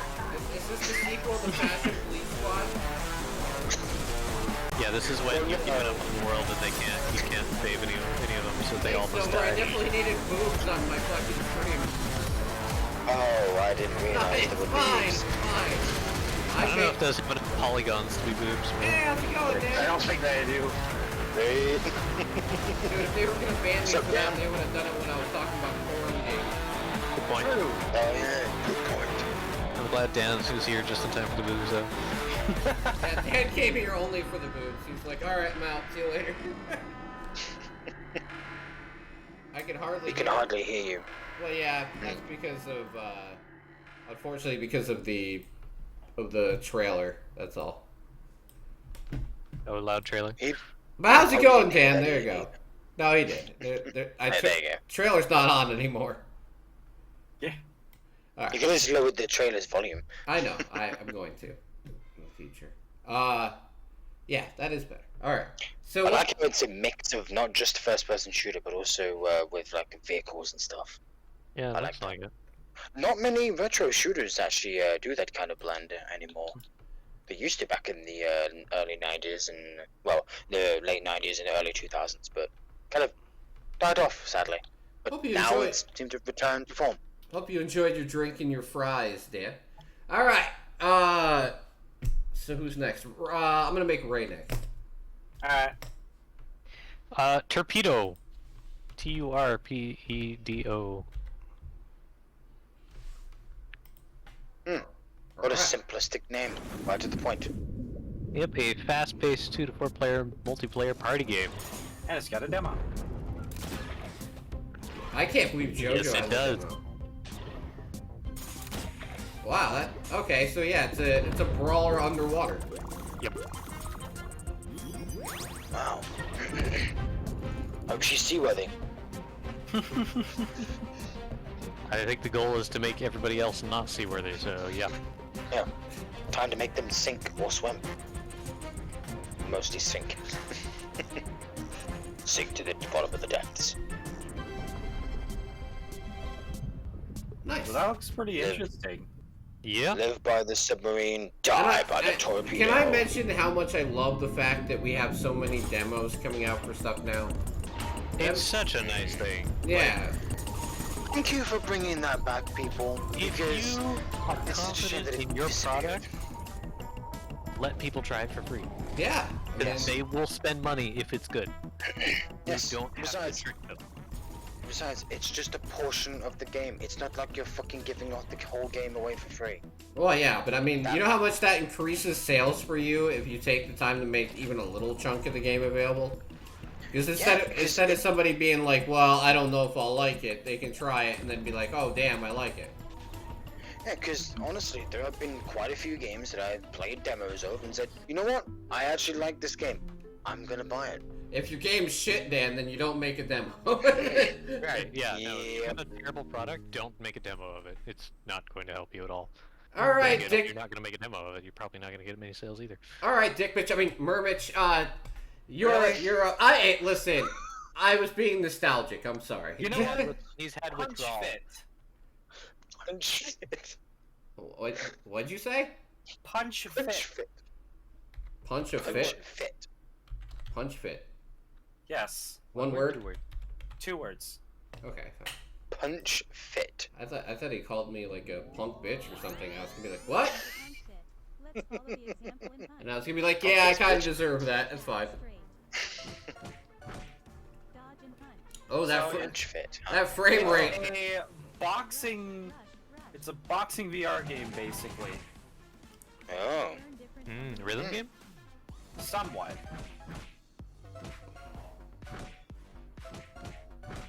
But yeah, you basically you I mean- have to punch the little pads that show up as fast as you can, and then dodge a beam that comes at you every now and then. It's a workout program. Wow. That's, Yeah, it's basically That's- and it's a workout that's thing. definitely yeah, definitely a good upper body workout. That's for damn sure. Oh yeah. I can Tire see. yourself out within half an hour. I can see myself having a hernia right now. Half an hour bursts. Probably no more than that. 5 minutes of being like, oh. No, it's a workout, not sex. Sounds the My same. blood pressure's soaring. Listen, I'm in my mid-30s. It all sounds the same now. Ooh. Then again, that actually could be a great anger relief. Yeah. Well, you're not probably going to get any like kinetic feedback, so you might not feel that satisfied. Good point. Unless you But- had like a you stuffed probably- toy, like on a like a pillar or like on a Do heavy you metal really pillar. want to in be front of you. just punching your VR things No, into no. a pillow? No, actually, maybe you a have a good pillow. point. Mario, Yeah, you see- probably. See, Memich has a good point there. Yeah, I don't really want to smash my controllers. to Controllers, pieces. yeah. Yeah, But considering on the how other hard I hand, can punch when I'm angry, yeah, no. You do get a lot of like sound feedback from the game. Yeah, for me though, that wouldn't be enough for me, because I would need to feel an impact if You I'm gotta gonna wait play for a the game like haptic that. suits. There are already haptic suits actually that exist for Yes, VRs. but are they any good? From what I've heard, yes, they work very well. Okay, are A they bit too well? No. Exactly. No. All right, so Thankfully, I haven't seen any for like 1,000 quid or anything ridiculous like that. Thankfully, not yet. they're not that expensive. No, not yet. No. Even a full body one is about maybe 500, give or take. But it's everything from neck to foot. Damn. All right, so next game on the list is called Broken Pieces. It is a psychological thriller. It is a more like a puzzle adventure game. It shows about You are Yeah. probably the person sent by the office. you're in a village that is somehow like outside the flow of time. I'm afraid my time is So it basically you're trying to figure out why time doesn't move forward where you are, and it evolves into a psychological thriller game. It's reminding me a little of Medium. Hopefully, it turns out better than Medium. I would rather have Well Done. Yes, please. But no, I've seen a code request out there for this game for quite a while, and it seems to have a lot of different puzzle mechanics, to like radio signals, to using weather effects, to using actual guns and everything else. It's almost like a mix of old school like Siberia, the game Siberia, and Myst, I would say. Myst in the sense of like atmospheric puzzle. I think I do have the first two Siberia games, but I've never tried them. But aside from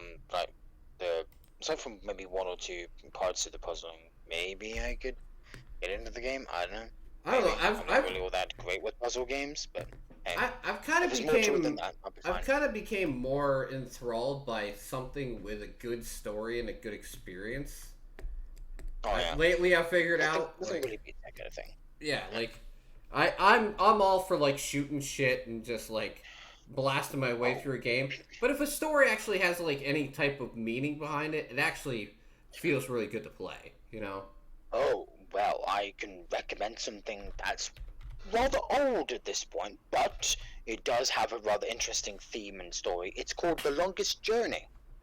Oh yeah, I'm yeah, sure I've you've heard of never that. heard of it. Oh, okay. And the original Longest Journey, though. I'm not talking about the sequel or the modern game that was released about maybe 5 years ago. I mean the original that was released in 2001. Give that a go. All right. Sure, it may be very retro with its graphics, and it has pre-rendered backgrounds, but you might enjoy it. Okay, I have a feeling that this next game might be the surprise for this month. So this is Circus Electric. It is a... Circus Electric. So listen, part story-driven RPG, part tactics, part circus management, and completely enthralling. So, and it's I steampunk. think cards. I know why he likes this game. I mean, just look at the trailer. It's not just the cards. But the cards are No, it's perfect. never just the cards. It's just the cards get his attention, and then he gets sucked in. So it's like Darkest Dungeon, but with circus. Yes. Great maddening has enveloped London. And cards. Seems half the whole bloody town has gone balmy. They murder. They steal.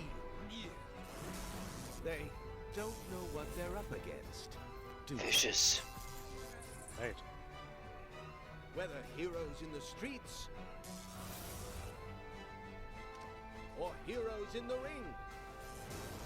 So I find this game to be extremely interesting in the fact that it takes a very different take on something that's been done quite a bit recently. Especially with Darkest Dungeon coming out of early... Darkest Dungeon 2 coming out of early access next month. I feel like the circus part of that and like having like the bearded lady and all those things like be available options for your party, it's just gonna add like a whole bunch of different aspects and like play styles to the game, so I think it's gonna be a blast. Cool. Alright, it's your guys' turn. Silver, go ahead. SCP Secret Files. And their unique talents are pretty much the only hope for What is it, SCP? world. Yep, SCP Secret Files. Secret Files, alright.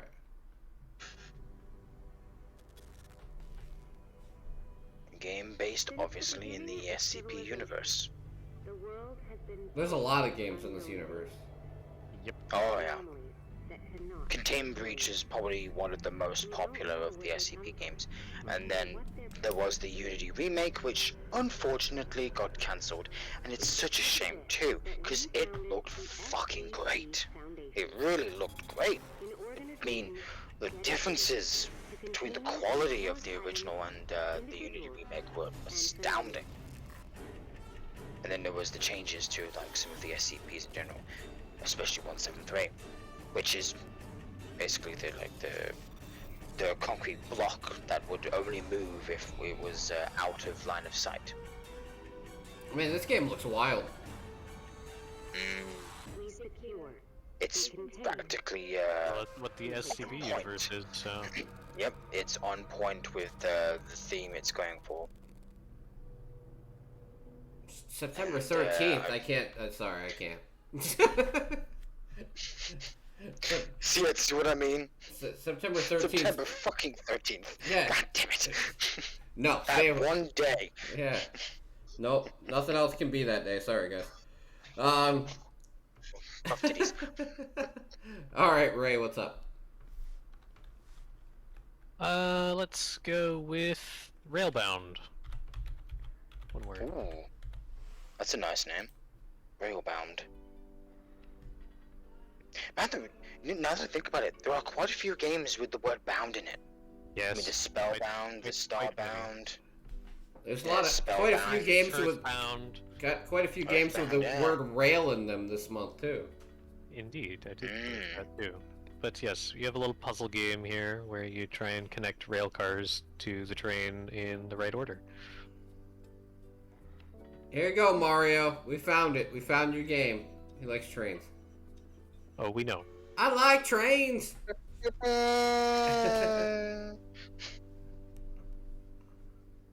I love how it's dogs. Yeah. That we have moved on from cats. We are now to dogs. The art looks good, looks simple. I think Yeah. it'll be fun. Yeah. And guess what? There's a demo. I know, right? Man, demos are taking over this month. Alright, Mermich, what's up? Is he not gonna answer? He might have had to. Microworks. Okay. Wouldn't be a podcast without me forgetting to unmute. Why does the character from Microworks look exactly like the one from the game Ray reviewed? I thought you fell asleep, my Mitch. No. If anyone's gonna fall asleep, it would be me. I've been up since like 2 a.m. But yeah, it's About 5 multiplayer. a.m. for me. Not true, Dan. Crazy The party game. JoJo Bizarre's Adventure game had a demo, but for the most part, you're right. And actually, for some games that I've seen that are AAA, actually you would be wrong. There have actually been some AAA It's games. an out online there. party game which completes various types of fast-paced minigames. Yep. That seems cool. And everybody's robots. So it's a more violent version of Fall Guys. Yes. And you're not playing beans. Yeah, I know, right? Playing robots. I'm never wrong, Silver. That's where you're wrong. Boom. Listen, Dan. I told you so. Oh god, okay. Was that a rub at me? Yes, it was. It always is. Not always. Come on. All right. Here's it. I thought I was wrong once, but I was mistaken. So this is a racing game I'm pretty excited about. It's called Trail Out. Trail out. Yeah, it's about crashing and explosions and So it's like Burnout. yeah, it's more like Burnout and Flat Out. If anyone ever played Flat Out, I never heard of Flat Out. No, but I do have a Burnout Paradise. Flat Out was I a do have very that game. old racing game. Basically, your whole job was to like crash and ragdoll everything. So GTA racing, but you can actually destroy the environment. Yeah, like look at you're supposed to send your guy flying out of the car and hit a dartboard. It reminds me of Demolition Derby, Yeah. which is what we called that game, while you guys in the US called it Destruction Derby, if I remember correctly. Dude, I can't wait to play this game only because I love fucking shit up. That looks absolutely crazy. Yeah, it does. It literally just looks like a Burnout game. Yeah. Plus, like, person physics after you get flung out of your car. I want to run him off of a highway road. That's where the Flat Out part comes in.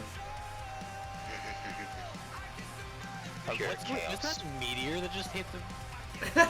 like, came out of nowhere? I mean, Oh shit. maybe. Meteor out of nowhere! But yeah, I Maybe already, a killer out of nowhere. I already have code for this game, so I'm gonna play it. So have fun watching. Oh my. Dude, I'm super excited. I love games where you can just fuck shit up when racing games, especially since we're never gonna get another Burnout game. EA owns the license, so unless somebody buys out EA, we're not gonna get another one. Good fucking luck. I mean, because we got Burnout Paradise, and Burnout basically at that point had been neutered to the point it was just a online open world Yeah. racing game with no crash Yeah. physics at One all. could say it was burnt out. From Yeah, EA's for sale, but if it gets bought by nice Amazon, image. if it gets bought by like Amazon or something, they're not gonna bring back Burnout. Like it would have to be a company that actually like No. knows anything about gaming.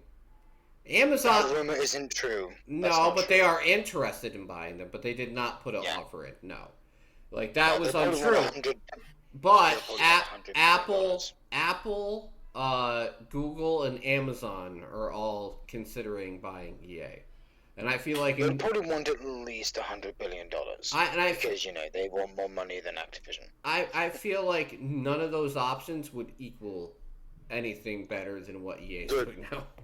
Nope. Hell the fuck no. All right, so other game is Steel Rising. Ooh. Still Rising, yeah. That's coming to Xbox as well, because I saw some trailers of that. Yeah, this game looks It's kind of- really nice. It's kind of giving me some Dark Souls vibes. I know. People are probably getting really sick of hearing that. fucking Okay, Dark same old Souls fucking- vibes can just mean the fact that it has that combat style. I should have said Souls-like vibe, not Dark Souls vibe. I should have said Souls-like vibe because it makes more sense. Yeah, because the only thing that makes it Dark Souls is if you take that combat style and add, like, ridiculous difficulty. I mean, like, that combat style's been around forever. It just matters how hard you make the fucking game. Yeah, honestly, it's existed since Tenchu. Tenchu was, in my personal opinion, probably the first Dark Souls game to ever exist. I love the boss designs in this game. We'd have to go Wow. back way back to the PS1 era. 1999 or 98. But yeah, because it's all like steampunk with machines. Yeah. I really like the look of it. It's kind of why it caught my attention because of the whole steampunk era theme, and I love steampunk and cyberpunk and stuff like that. I Alright. love the whole 19th century concept of the design of the enemies. Don't mind me, I'm marking love everything that. off as I go so I don't say the same thing twice. Alright, go ahead, Silver. All right, backrooms. Yeah, the backrooms footage. I've been watching a lot of backrooms videos lately, and Yeah, it's like a new SCP type thing. yeah, it started originally just as like a creepypasta thing, but then it's evolved. Check out Kane Pixel's YouTube channel. He's done some amazing stuff. For only being 17 fucking years old, he has done some amazing video stuff involving the backrooms. Just seriously, watch his stuff. He does amazing work. Well, the backrooms. He's so even when he does it by himself as well.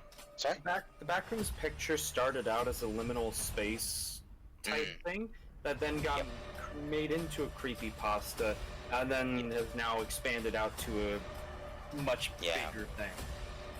Yeah, because if I remember correctly, I think because I've been watching all sorts of like videos about like people taking their own like take on the lore of the Backrooms and how it was created and what goes on inside the like ever expanding walls of the Backrooms itself, Nice. and how people like just can clip through into the Backrooms. It's insane concept, but it's fascinating at the same time. Especially if you watch some of the later videos of King Pixel's set of videos, because they actually all have like intertwining stories, and some of them like have filled in like the gaps from older videos, especially the latest ones. I highly recommend you watch the series in order if possible. All right. Because the story will all make sense once you watch them all. Okay. What's next, Ray? The Zachtronics Solitaire Collection is coming out this month. Zachtronics? And as a fan of his games, I figured it only fair to bring some attention to this. Yeah, he's doing a bunch of phenomenal puzzle games, very complex and involved. And each one always has like a kind of relaxing solitaire-esque minigame you can do in it. And so this is a compilation of all of those with updated 4K graphics and a brand new one. Okay, I'll buy it for Jess. She loves solitaire. Yeah, my father likes we call it blackjack or 21, whatever we should call it. My father rather enjoys that kind of thing, because he, whenever like every Sunday when we were cooking Sunday dinner, he would actually like set up like a whole set of cards and then play 21 while the dinner was cooking. Nice. I would see him like every Sunday morning. All right, Mermitch, you're on the clock. Cyber Attack. You better not. Which one? There's one that's free and there's one that's not. It's the one with the white logo. Okay, one's free. Free one. The one that's not free. VR co-op bringing board in game. that high quality free content. Oh my god, Mermitch is like the perennial free guy. He just looks for everything that's free. It's a steal. Yeah. But this is an asymmetrical board game, or asymmetrical VR board game type thing. So, kind of sus, bro. You can have people who aren't in VR and people who are in VR playing together. Oh, cool. Well, that's nice of it.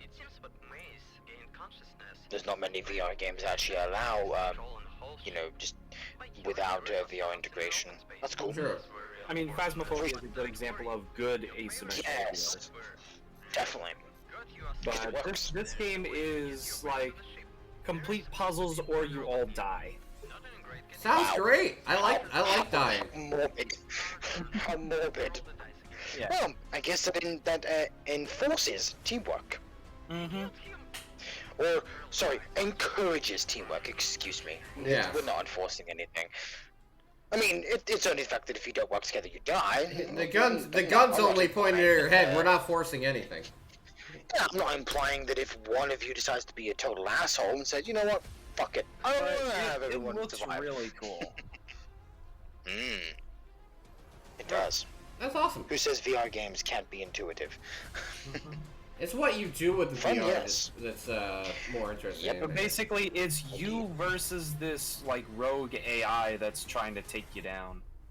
Oh wow, and we all have to work together to prevent the death of you all. Well, So we're basically, definitely if never one of you playing this fucks game up, together. We'll die. We're never playing this game together. We'll all die. Mermitch will go into business for himself and like befriend the AI and be like, "Fuck you guys." I don't even think you'd be able to do that, but if you could, that'd be cool. All right, next game for me is Jack Move. Jack. That's a real Jack move there, Tim. Jeez. It is a JRPG with cyberpunk storytelling, turn-based battles, and modern pixel art. Oh, it's almost like a game that I'd actually enjoy. Nice. Oh, you had me at Cyberpunk. I was gonna say, it doesn't take much for. Well, I played the prequel game to this. Was it the icebreaker thing? Yeah, I played that last year, so yeah. So I kind of already know the character pretty well. And I love how the developers called So Romantic. That's fun.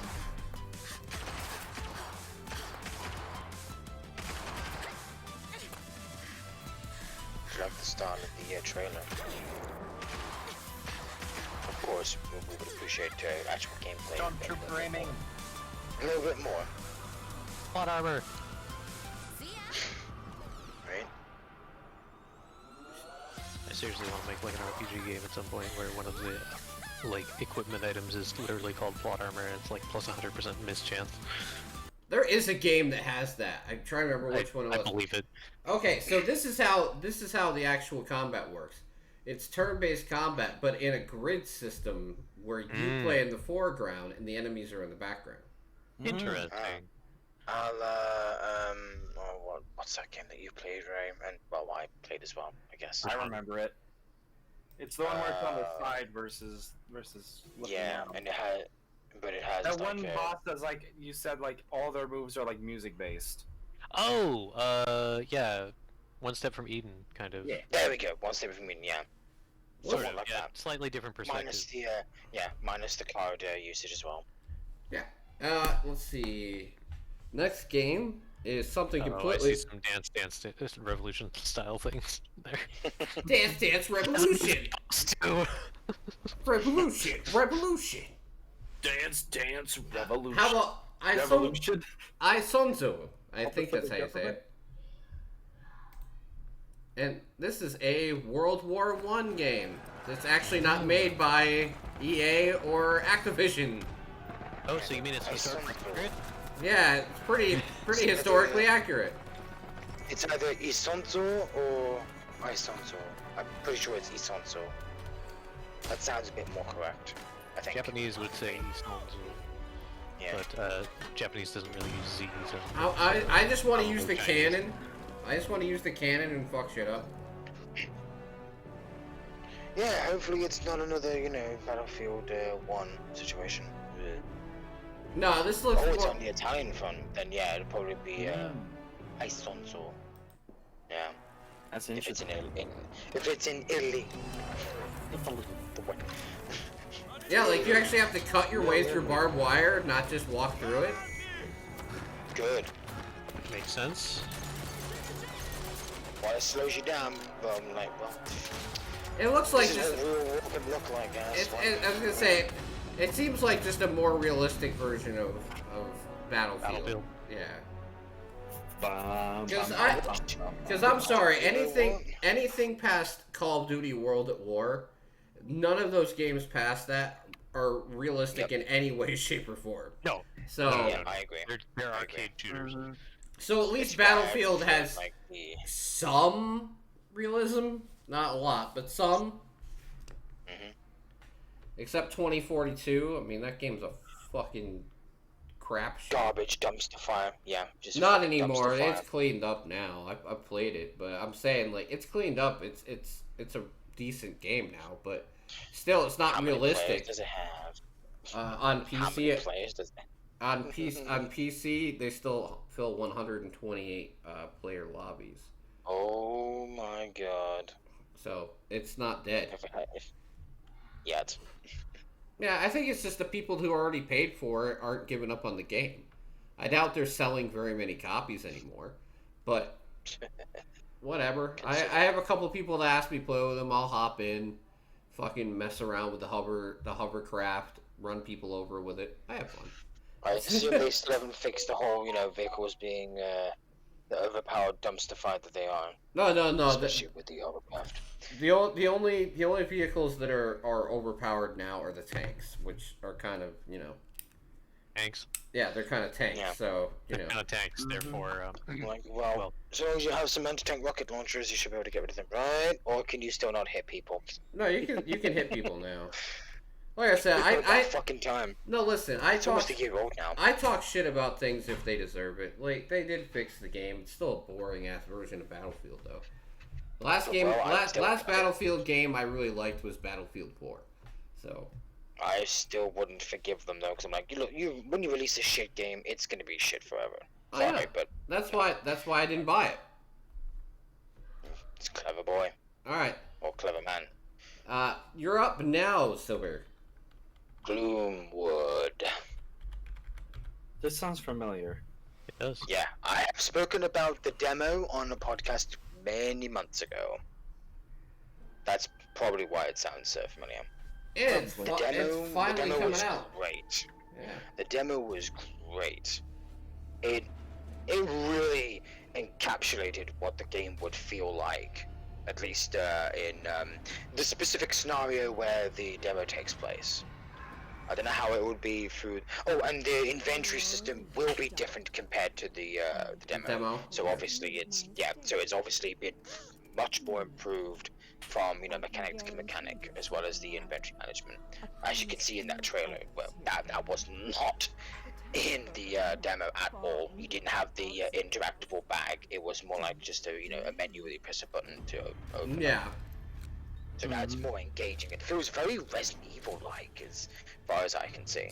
So that's kind of what has me a bit more, excited to get back into the game. And the combat is great, and the stealth mechanics actually work. They're not, troublesome or shitty. They actually work. They're fair. That's what I like about the stealth mechanic. It's fair. You get detected, you have one chance and one chance only to rectify your mistake. You either get rid of the target that saw you, or you use your environment around you, like throwable bottles or stuff like that, to distract the enemy to deter them away from your direction. Or in other words, you have. Just grab a gun and shoot the bastard. Or in other words, you have 7 minutes. You only have 7 minutes to 7 survive. 7 minutes. 7 minutes is all I can spare to play with you. Exactly. All right, Ray, you're up. Let's take a look at Machina Blade. I've had my eyes on this for I think a couple years now. Actually, I remember seeing it in the coming soon list of Steam a long time ago when I was looking through the podcast stuff, but I didn't have a release date. You know what this makes me think of, right? So good that I had to follow it. So I've been following this for a long time, and now it's finally got a month to its release date. Hopefully someday you will actually get a fucking date. I am not exactly optimistic that it's actually going to come out this month, just because it's been so long since I last saw it on Steam's Coming Soon that I wonder where that date came from. But I have no idea where to find out more on this or anything. But it looks good. Like, look at this. I mean, Multiplayer. You know what it reminds me? You know what it reminds me of, right? What does it remind you of? Dragon Mark for Death. That was gonna be my guess. And look it, a month for a release date is still better than Turbo's Lost. Merman's just gonna be waiting for that game until he's like fucking 30. Yep. At this point. It's been 20 fucking years. Like, listen, it's got the release date on that so many times. It's coming out this month now. Are you sure you don't want to talk about it, Merman? We're not talking about that game. We can talk about it when it comes out. Oh, really? We Okay. talked about it like 2 or 3 times. Now I update the release date every month in our Discord. I'm like, yep, it's another delay. I've got a bunch of games that I've got saved on. But no, I can't wait for this either. That's why it was on my list as well. All right, Mermage. I kind of figured it would be. My turn? Yes. Yep. Little Orpheus. I can't believe you stole this from me. For some reason, that sounds cute, and I don't know why. 3. Not too cute. I guess it's just the name. But like when I saw this, I thought, oh, this is definitely a Tim game. Oh my goodness. I mean, you know. I don't know where you get that idea from. Let's get to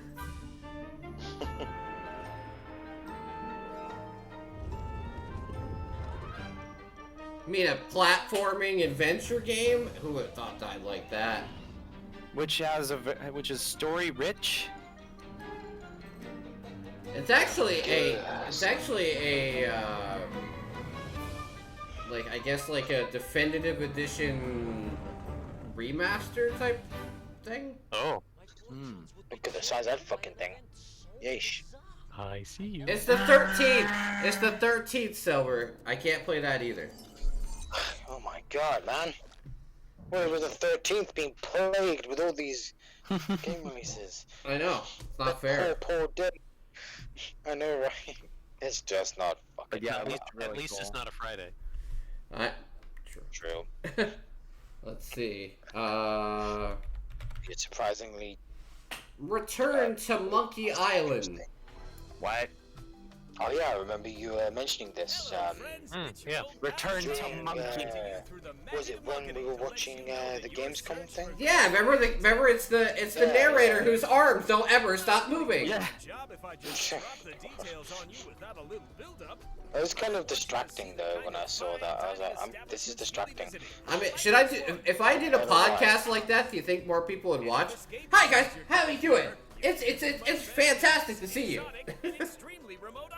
You can't even like talk straight while doing that. I know, right? It's distracting. It's so distracting. That's great. Yeah, I was about to ask you guys if you played Monkey Island before. No, never. But Years and years and years ago, I did. How about you, Dan? You ever played Monkey's Island? Or Monkey Island? Sorry, not Monkey's Island. Monkey's Island sounds like a bad porn. I've got to go now. I've got a lot of irons. Yeah, let's just leave it at that and not say anything else. Yeah, let's just leave it at that. So Dan said he would watch you throwing your arms around. It would be very hard to do a podcast while doing that. Yeah.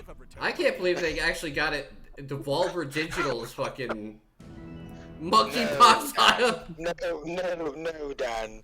So a whole bunch of swollen scrotums. All right, that's cool. No, it's Attack of the Baboons. Oh god, Attack of the Baboons. There you go. Picture that. No, actually don't.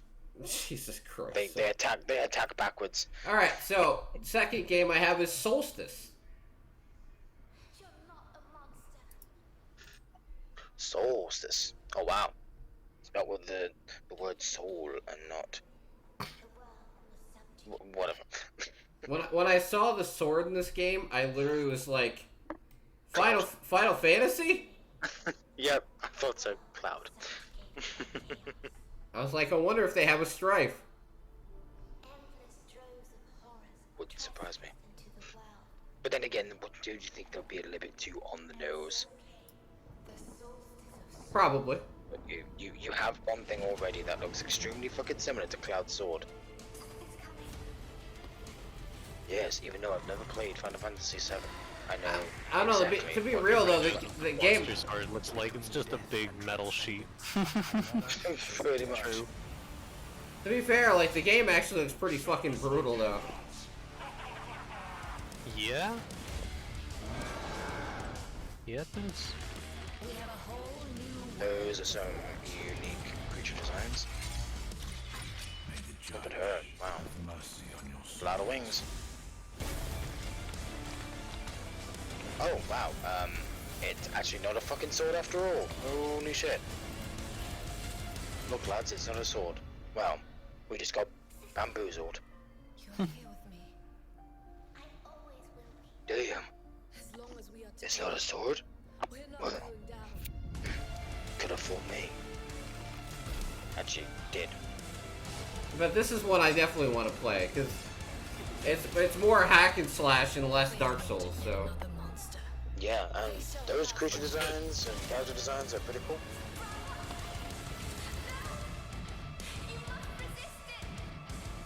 Very vibrant, though, despite it being dark as well. That's a very wide mouth. Yeah. Wide mouth. I'm pretty sure that's a name of a character somewhere. September 20th. So Fucking looks. That looks fucking sick, and it has a demo. And it's not coming out to the 13th. That's even better. Yeah, all my games are in release date order, so you know. I was gonna say, yeah. What is I this? tend to leave mine in that order too. Same, or at least I tried to. All right. It's just how it opens But up. for some reason, some Actually, games you know what? can't I'm gonna work add well. that to library. Okay, yeah, there you go. All right. So what do you got, Silver? Metal Hellsinger. Oh god, yeah, people are so excited for this, and I understand why.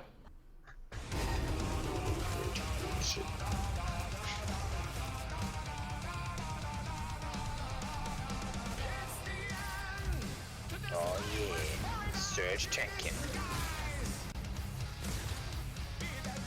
I actually did not know that Surge Tankin had some tracks in the game. I had no The idea. lead singer of Trivium is stuff for this too. The sword literally has materia slots. I know.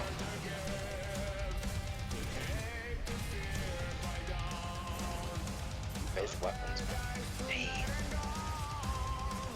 The combat is definitely fun for me. My kind of combat. Pace, at the very least. I remember when this game first got announced, like, I think it was like 2 years ago at Summer Game Fest. I think I remember that. It's definitely came a long way.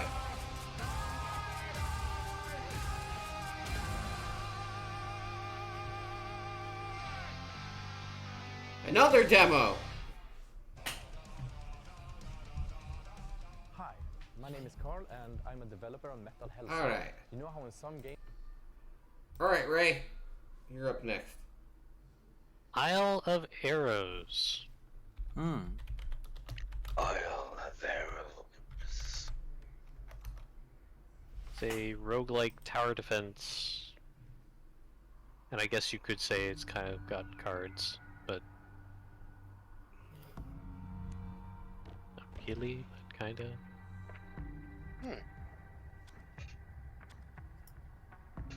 Very, very simplistic tower defense game.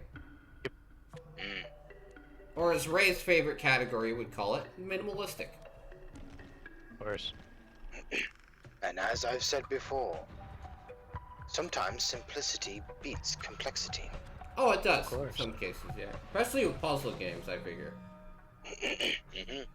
Because making something overly complicated, you can make it a little more tedious. When you add, confusing. when you make the art This is my and game, design Isle of simple, Arrows. you can add complexity to the puzzles and the strategy, and that's what's nice. True. Is you can take the focus away from complex visuals and put it into complex gameplay. Alright, Mermitch, what do you got? It's easier on the eyes that way. It's easier on the eyes that way. I can't find that game. No, just kidding. Sorry. Mermitch, unmute yourself. Yeah? Okay, cool. It's your turn. The last one was my last game. Oh, well, you could have told us that. I probably should have. Whoops. Alright, one quick thing, because I'm not going to look up. Kena Bridge of Spirits finally comes out on Steam in September as well. It's not, I saw that one, I knew you would have it. it's not new, so, you know. Yeah. Okay.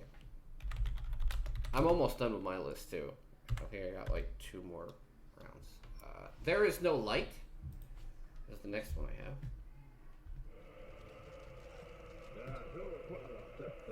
Oh, actually, that game doesn't have a release date. I'm sorry. My bad. It Whoa, did. I have 4 more, so. It threw me off. And No place oh for. shit. How about No Place for Oh, Bravery? There you go. I know this one comes out in September. Well, technically I have 5 more since I mentioned one at the very beginning of the podcast. No Place for Bravery is a top-down action RPG game, and I am a sucker for these. Yes, you had my attention at top down. Action RPG. Yes. Very hyper light drifter style game. Which I also did play. It's extremely brutal, and it's basically a story of revenge as you make a crusade to try and find your family who was taken from you. Not overly complex, but it looks badass. And sometimes, that's all that matters. Make your family whole. You know, this reminds me of Children of Mortar. Yeah, a little bit. Mortar. Excuse me, Children of Mortar. Let me get that word right. But yes, I'm very interested. I hope I get a chance to play it, because, like, it's brutal as hell. And I appreciate that. I wonder if it's from the same developers. I'll have to look that up. Alright, now we got the Mario game. We got the Mario game, Construction Simulator. I knew this is exactly what he was talking about, too. So Mario, if you're still out there, Yeah, there's a game for you. Construction Simulator. Yeah. Mario? He is the biggest Mario. simulator fan I've ever seen. Actually, that reminds me of this. I could have sworn I saw a garden simulator Yep. Yep. somewhere. I don't know if it had a date on it. No, it didn't. It said coming soon, but. Yeah. But yes, if you like to do construction and you don't want to go outside, play Construction Simulator. Yeah.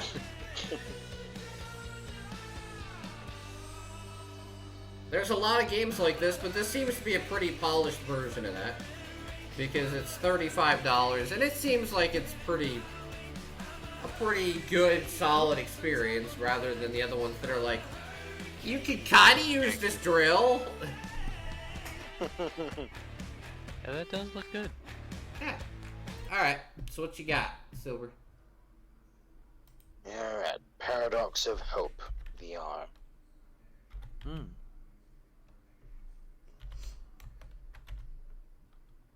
Of Hope? Yeah, there it is. It's got a demo. Yeah, I found a couple of VR games in there. I love the developer's name already. Monkey with a Bomb. Yes. Ah, yes, Monkey with a Bomb. I've heard of all of their games. They actually do sound familiar, I swear. Kinda do. You see, I really enjoy VR games that have a lot of interactivity, because it makes the world feel more immersive.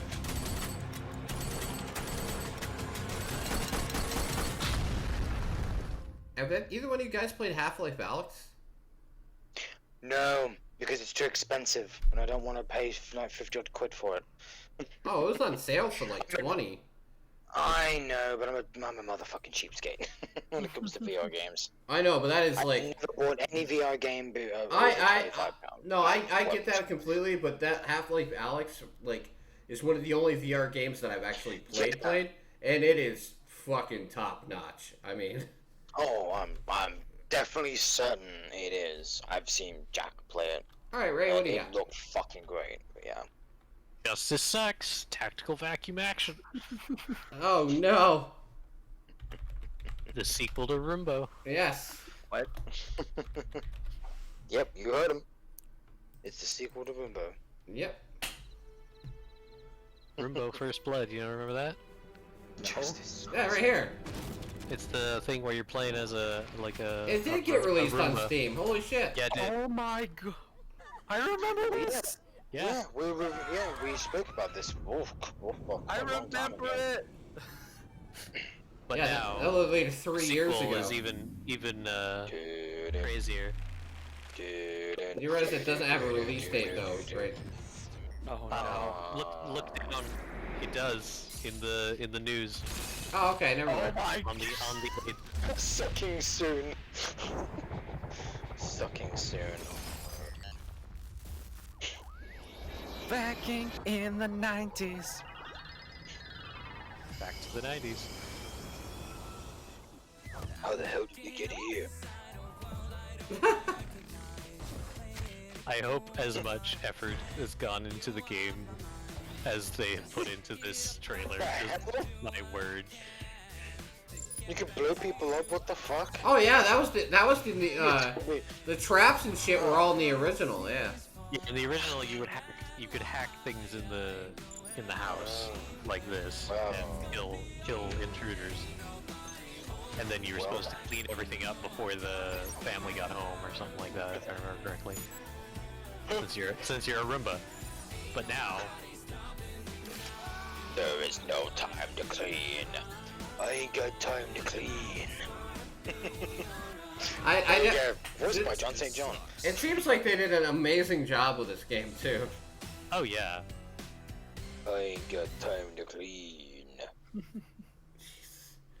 Okay. Suck it down. I'm almost done. Beacon Pines.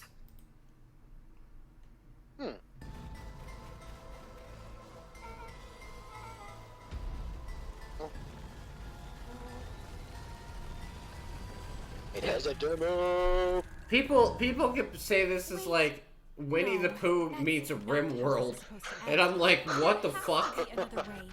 We just need to find it. Well, I don't really. I mean, I see the reference to RimWorld, but not to Winnie the Pooh. What the fuck? I kind of do with the cute ass characters. Yeah, there's that, but I'm like, there are other games that are cute too, that have similar art styles. So not just basically, fucking Winnie the it's a Pooh. cute and creepy game. You sneak out late, make friends, and the choices you make can literally just get like everybody killed. Oh gosh. Oh dear. Wow. Talk about Developer that hiding spot. We can figure this out. Talk about that one episode of South Park. Ugh. Involving the hell creatures of the forest. So it's a cute and adorable game where everybody can die. But I do know one thing. Of course. This is a story Well, about change. I guess it all depends on how graphic their deaths are, or do they die off screen. This is a day just one Hollywood Game Pass movie. game as well, just so anybody knows. With the demo. You. With the demo. Yeah, Also with a got demo. With a demo. I said that. You probably did. We don't listen to you. I didn't. I'm kidding. I'm kidding. Watch the VOD back. I'll prove it. I can't. Also, Word of the Day is demo, by the way. Remember that. That's going to be on the test. Word of the Day, demo. Alright, Voice of Cards, Beast of Burden. There it is. And it's out on the 13th, because God, why not any other day? Is this? And this is Yeah, this is the third game in the series. Yep. We should just call this. We should just call this podcast the Curse of September 13th. Because a lot of games are coming out this fucking day. Most people don't know what these are, but the Voice of Cards series is fucking amazing, and I'm so happy they keep making them. I believe you showed the first one on stream, right? You played the first one on stream. Did you play the second one on stream? Not on stream, but I have played the second one. I do. Square gave me both of them. But no, like. Be square with us, Tim. You got them for free, right? Yes, I did. Both of them. Yes, I did.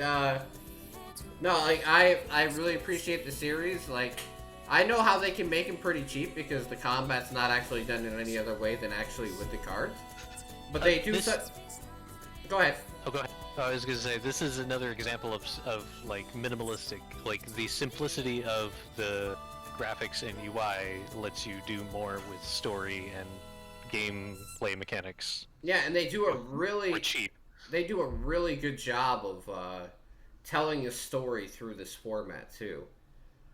And you know, like the fact that like the people who are writing and making these games are people who made Yakuza games and Nier games are like, I'm sitting there going, well, for being minimalistic, the story is actually like crazy in depth. I mean, like, that's probably where most of the budget goes. And the narrator of all the games, chef's kiss, fucking amazing narration throughout the whole entire thing. Always a good thing to hear. It's great. All right, I have only one set to go. All right. I am down to 2. Just realized that we're almost hitting the 3-hour mark. I know, we're almost done. We are going to hit the 3-hour mark after all, Mamich. Yeah. Sorry. I'm afraid I picked too many games then. Alright, so... Oops. I'll get another one off your list, Silver. What do you got? Go, go, go. Let's see. Yeah. Frigid VR. How did I not find these? You're finding all these VR games that somehow I missed. Because you have your... Because you have your actually kitty didn't filter on. find this. Oh, I sorry. did not actually find this with the horror filter. Actually, I actually just found it by scrolling down. Silver. It was there. Can't use it. Ah, what? Q4. Q4. Oh, for Does it got a new? No news? That's why I didn't see it. Damn it. Well, check the news then. It's got a Maybe demo something- update. Shit. Hey, that's the Wow. keyword. That's today's Yep, keyword. demo. Demo. Alright, Ray, what's yours? Well, I was gonna say, Oh, You yeah, can go, just- go Silver, do ahead. another Go one. ahead, Silver. From Fear. Alright, there we go. Well, I've hit my horror quota at least. What is your One horror quota? game. At least 2 horror games. I think you more than met your quota then. Yeah.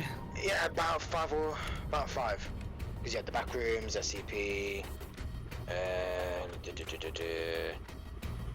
Gloomwood is technically has horror. Metal Hellsinger, maybe. This game makes me realize I'm back for blood. Right? I gotta play the rest of that. I never even finished Back for Blood. Aren't they gonna have like a DLC or something soon? Yeah, they have the second expansion comes out today. that's it. Well, let me know, Tim, because I'll gladly play. And it's I still have that, so might as well. four-player survival horror game. Nice. Neat.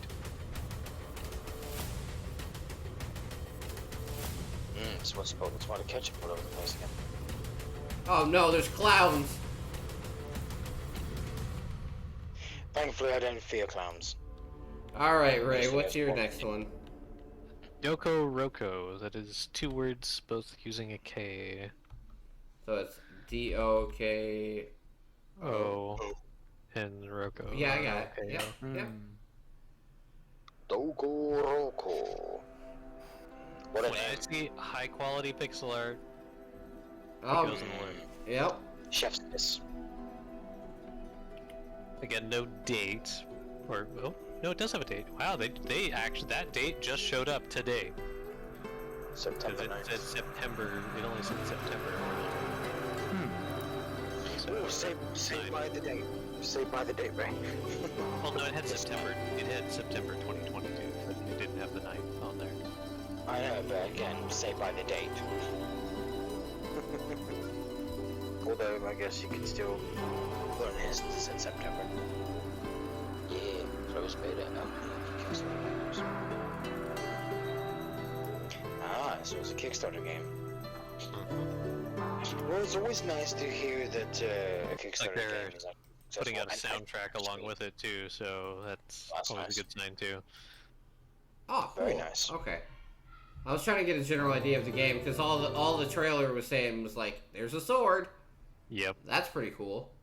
2D action platformer, swift, evasive sword combat. You're sending a floors of an ancient tower, ravaged by time. Looks Nice. a little chaotic. All right, so my last 2 games are the ones that I was looking forward to the most. I did put them together on purpose.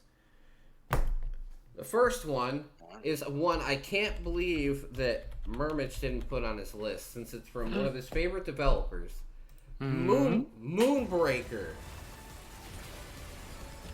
Welcome to the It sounds familiar. Yes, we saw that at Gamescom. Yes, it's from the people that made Subnautica. Oh, yes. Remember, Memich wasn't present when we were watching the game. No, I was watching it. Yeah. Oh, I was He there. was with it. He was with it. oh yeah, right. So Unknown Worlds Entertainment. So the cool part about this for me is it's not even just the setup, because I do appreciate like the whole Yeah, the board customizing gameplay. figurines. Yeah, the customization is Seeing the fucking. figures. Yeah. Yeah, the amount of customization you can do with all the figurines, change every part of the colors, which is great. When you can paint them yourself. That's Oh yeah, totally. that's gonna be a popular thing. And you can select individual parts and not even paint over the other parts, which is great. Yep, perfect. I greatly appreciate that, because it means you can actually paint them as if you were painting them in real life, but no mistakes are made. Because if they have like that safeguard system, which is cool, greatly appreciate that. Especially if you got, you know, someone like me with a freaking twitchy hand. That would most likely make mistakes because of the twitchy hand. But yes, I am so pumped for this game. I know it's just coming to early access, but I'm sorry. You're taking... It looks so cool. Yeah, you're taking miniatures, putting them in XCOM style combat, even if it's not with fully animated structures or not, and then allowing you to fully customize and color and paint, you know, all the pieces to this. He's just cool. It's just awesome. It's a very cool idea, and I'm totally willing to support it for that. Hey, at least they actually have projectiles and, you know, that kind of thing with. I love that they lose their color when they get defeated. Oh yeah. Yeah. You know, I honestly didn't I was actually noticing notice that. I was until just wondering if now. that was intended. Yeah, it seems like it is. All right. That's cool. And that only leaves one game. My game of the year for the last 5 years that I've been waiting for it to come out. But it's finally done. Turbo Slots. The 13th. Again. Probably by the time Turbo Sloths comes out, it'll be 5 years. That's fair.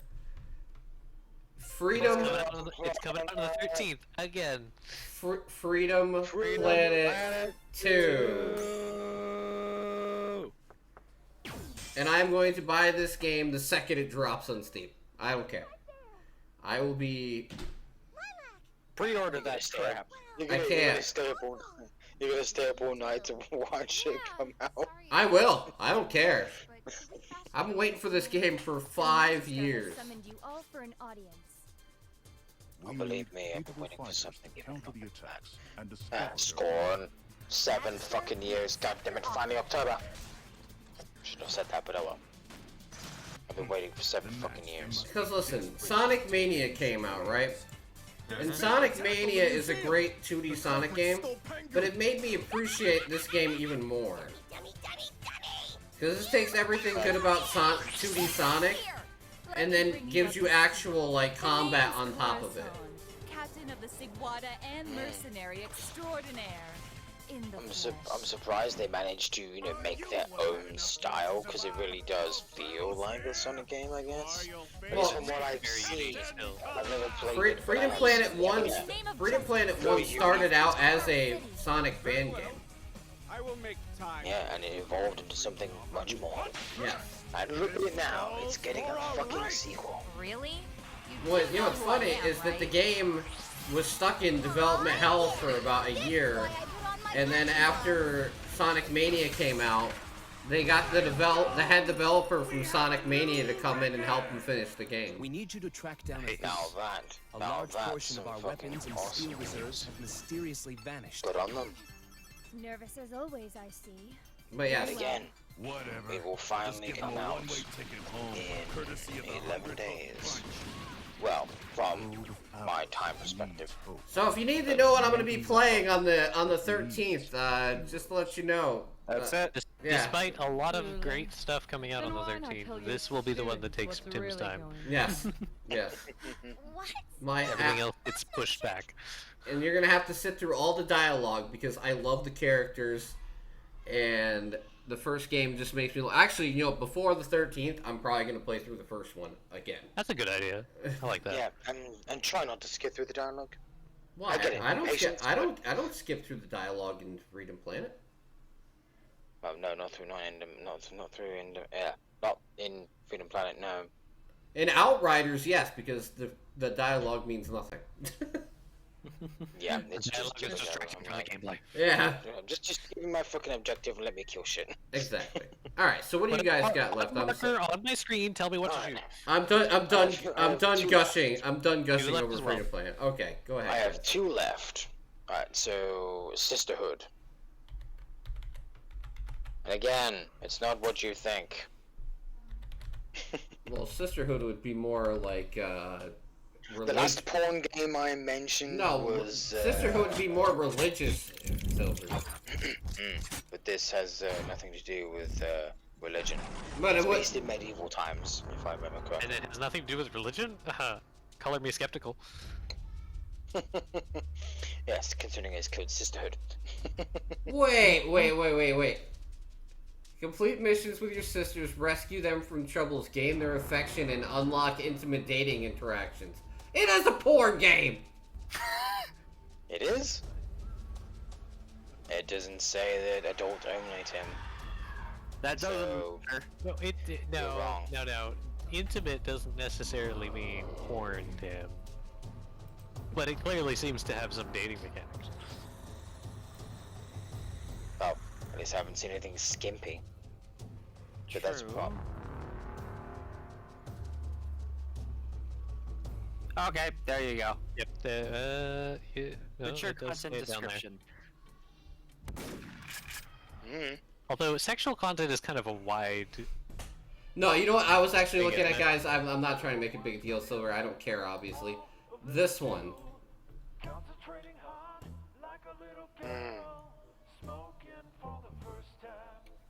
Frequent nudity. Yes. So well, it's a good thing none of the trailers actually show that then. Yeah. Oh, how nice of a trailer to kind of like not throw that out there and make you have to second guess yourself and be like, ah, crap. Don't ban my Twitch. Oh my god! I'm checking out some of the screenshots. I'm being careful. I went through those real quick just to make sure there wasn't gonna be any in case you scrolled through it. Yeah, I'm safe. I think it'd have to be adult only for them to actually put it in the... Yeah. Yep. Okay. Alright, what's your second one, Silver? We'll double them up. Because you two are the other ones up. Alright. Slime Ranchers 2. Rolling. Oh yeah, Slime Ranch. Which comes out. Why did I not put that on my list? I must have missed that. When is that coming out? 22nd. I don't think I got that far down the list. Another one of those Game Pass Day 1! I checked to the beginning of, all the way down to the beginning of October. That's how far I looked down. And once I got to October, I stopped. So it's quite a long list. Yep, and it was quite a long list, and I was like, oh, okay. This list is actually pretty fucking long. Slime Ranchers is pretty good. I mean... Yeah, Slime Rancher is just a great game to begin with. I can't begin to imagine what they've got planned for... I can't begin to imagine what they've got planned for Slime Rancher 2. And they had a co-op for the first one, right? I don't know. I don't think they did. Or is that a mod? Maybe it was a mod. Yeah, it might have been a mod. This one has co-op then, right? No. I don't know. No? I could have sworn still single player. Yeah. I'm telling you what though, like, tons of fun. What his name was before, but I just call him Tons. From the AJSA was the first person to ever show me the original Slime Rancher, and I was like, "What the fuck is this game?" For like the first half hour, and then I was like, "Oh, it's great!" Like, I know. It's a collectathon, basically. But honestly, when I first saw it, I was like, "What the fuck is this bullshit?" I was like, because of course I had that like, it's a cutesy game, like, you know. It's more than that. It actually does have a compelling story. Mind you, this was like, I think it was like 8 years ago when I saw it, but you know. Makes sense. Alright, Murray, what's your last two? Alright. The Wandering Village. Ah, yes, okay. So now they get to see what we were talking about. Yep.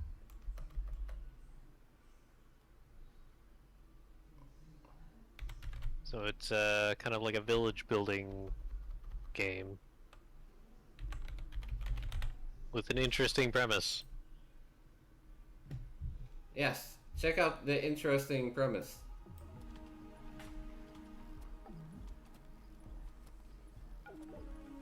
Making me late. We're almost done, Murmich. I've got one left, Murmich. And I've got to at least do the, the infamous outro. Of course. But yes, you are literally building your village on the back of a creature. Of a big giant creature. You know what this reminds me of? As you wander through a poisonous world. Yeesh, it reminds me of like the wild tortoise being having like a fortress on top of it. Wait, I'm getting like a oh god, Shield Hero vibe here. So it's only 6 episodes long and then it's gone, right? Ooh. Yeah, thankfully I watched past the 6th episode. If you said that before, I would have said, spoilers, Tim! I figured you watched that far. I just finished the season, I finished the season a week ago. Yeah, I've still got to watch the rest of it. I'm halfway there, though. Oh, I'm halfway there. Alright, so what's the last one, Ray? Last one is another Mario game. You suck at parking. Oh, that name. This game's so great.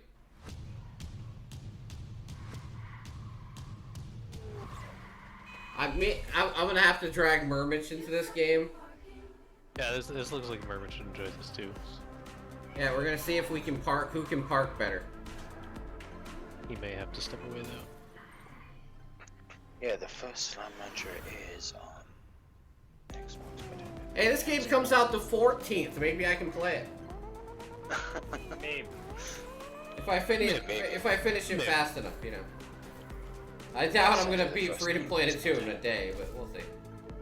Yeah, first game does not have co-op. But this game is on Game Pass Day 1 as well. A couple other things. Temtem drops 1.0 this month. And also, Grounded comes out 1.0 this month. So. Finally!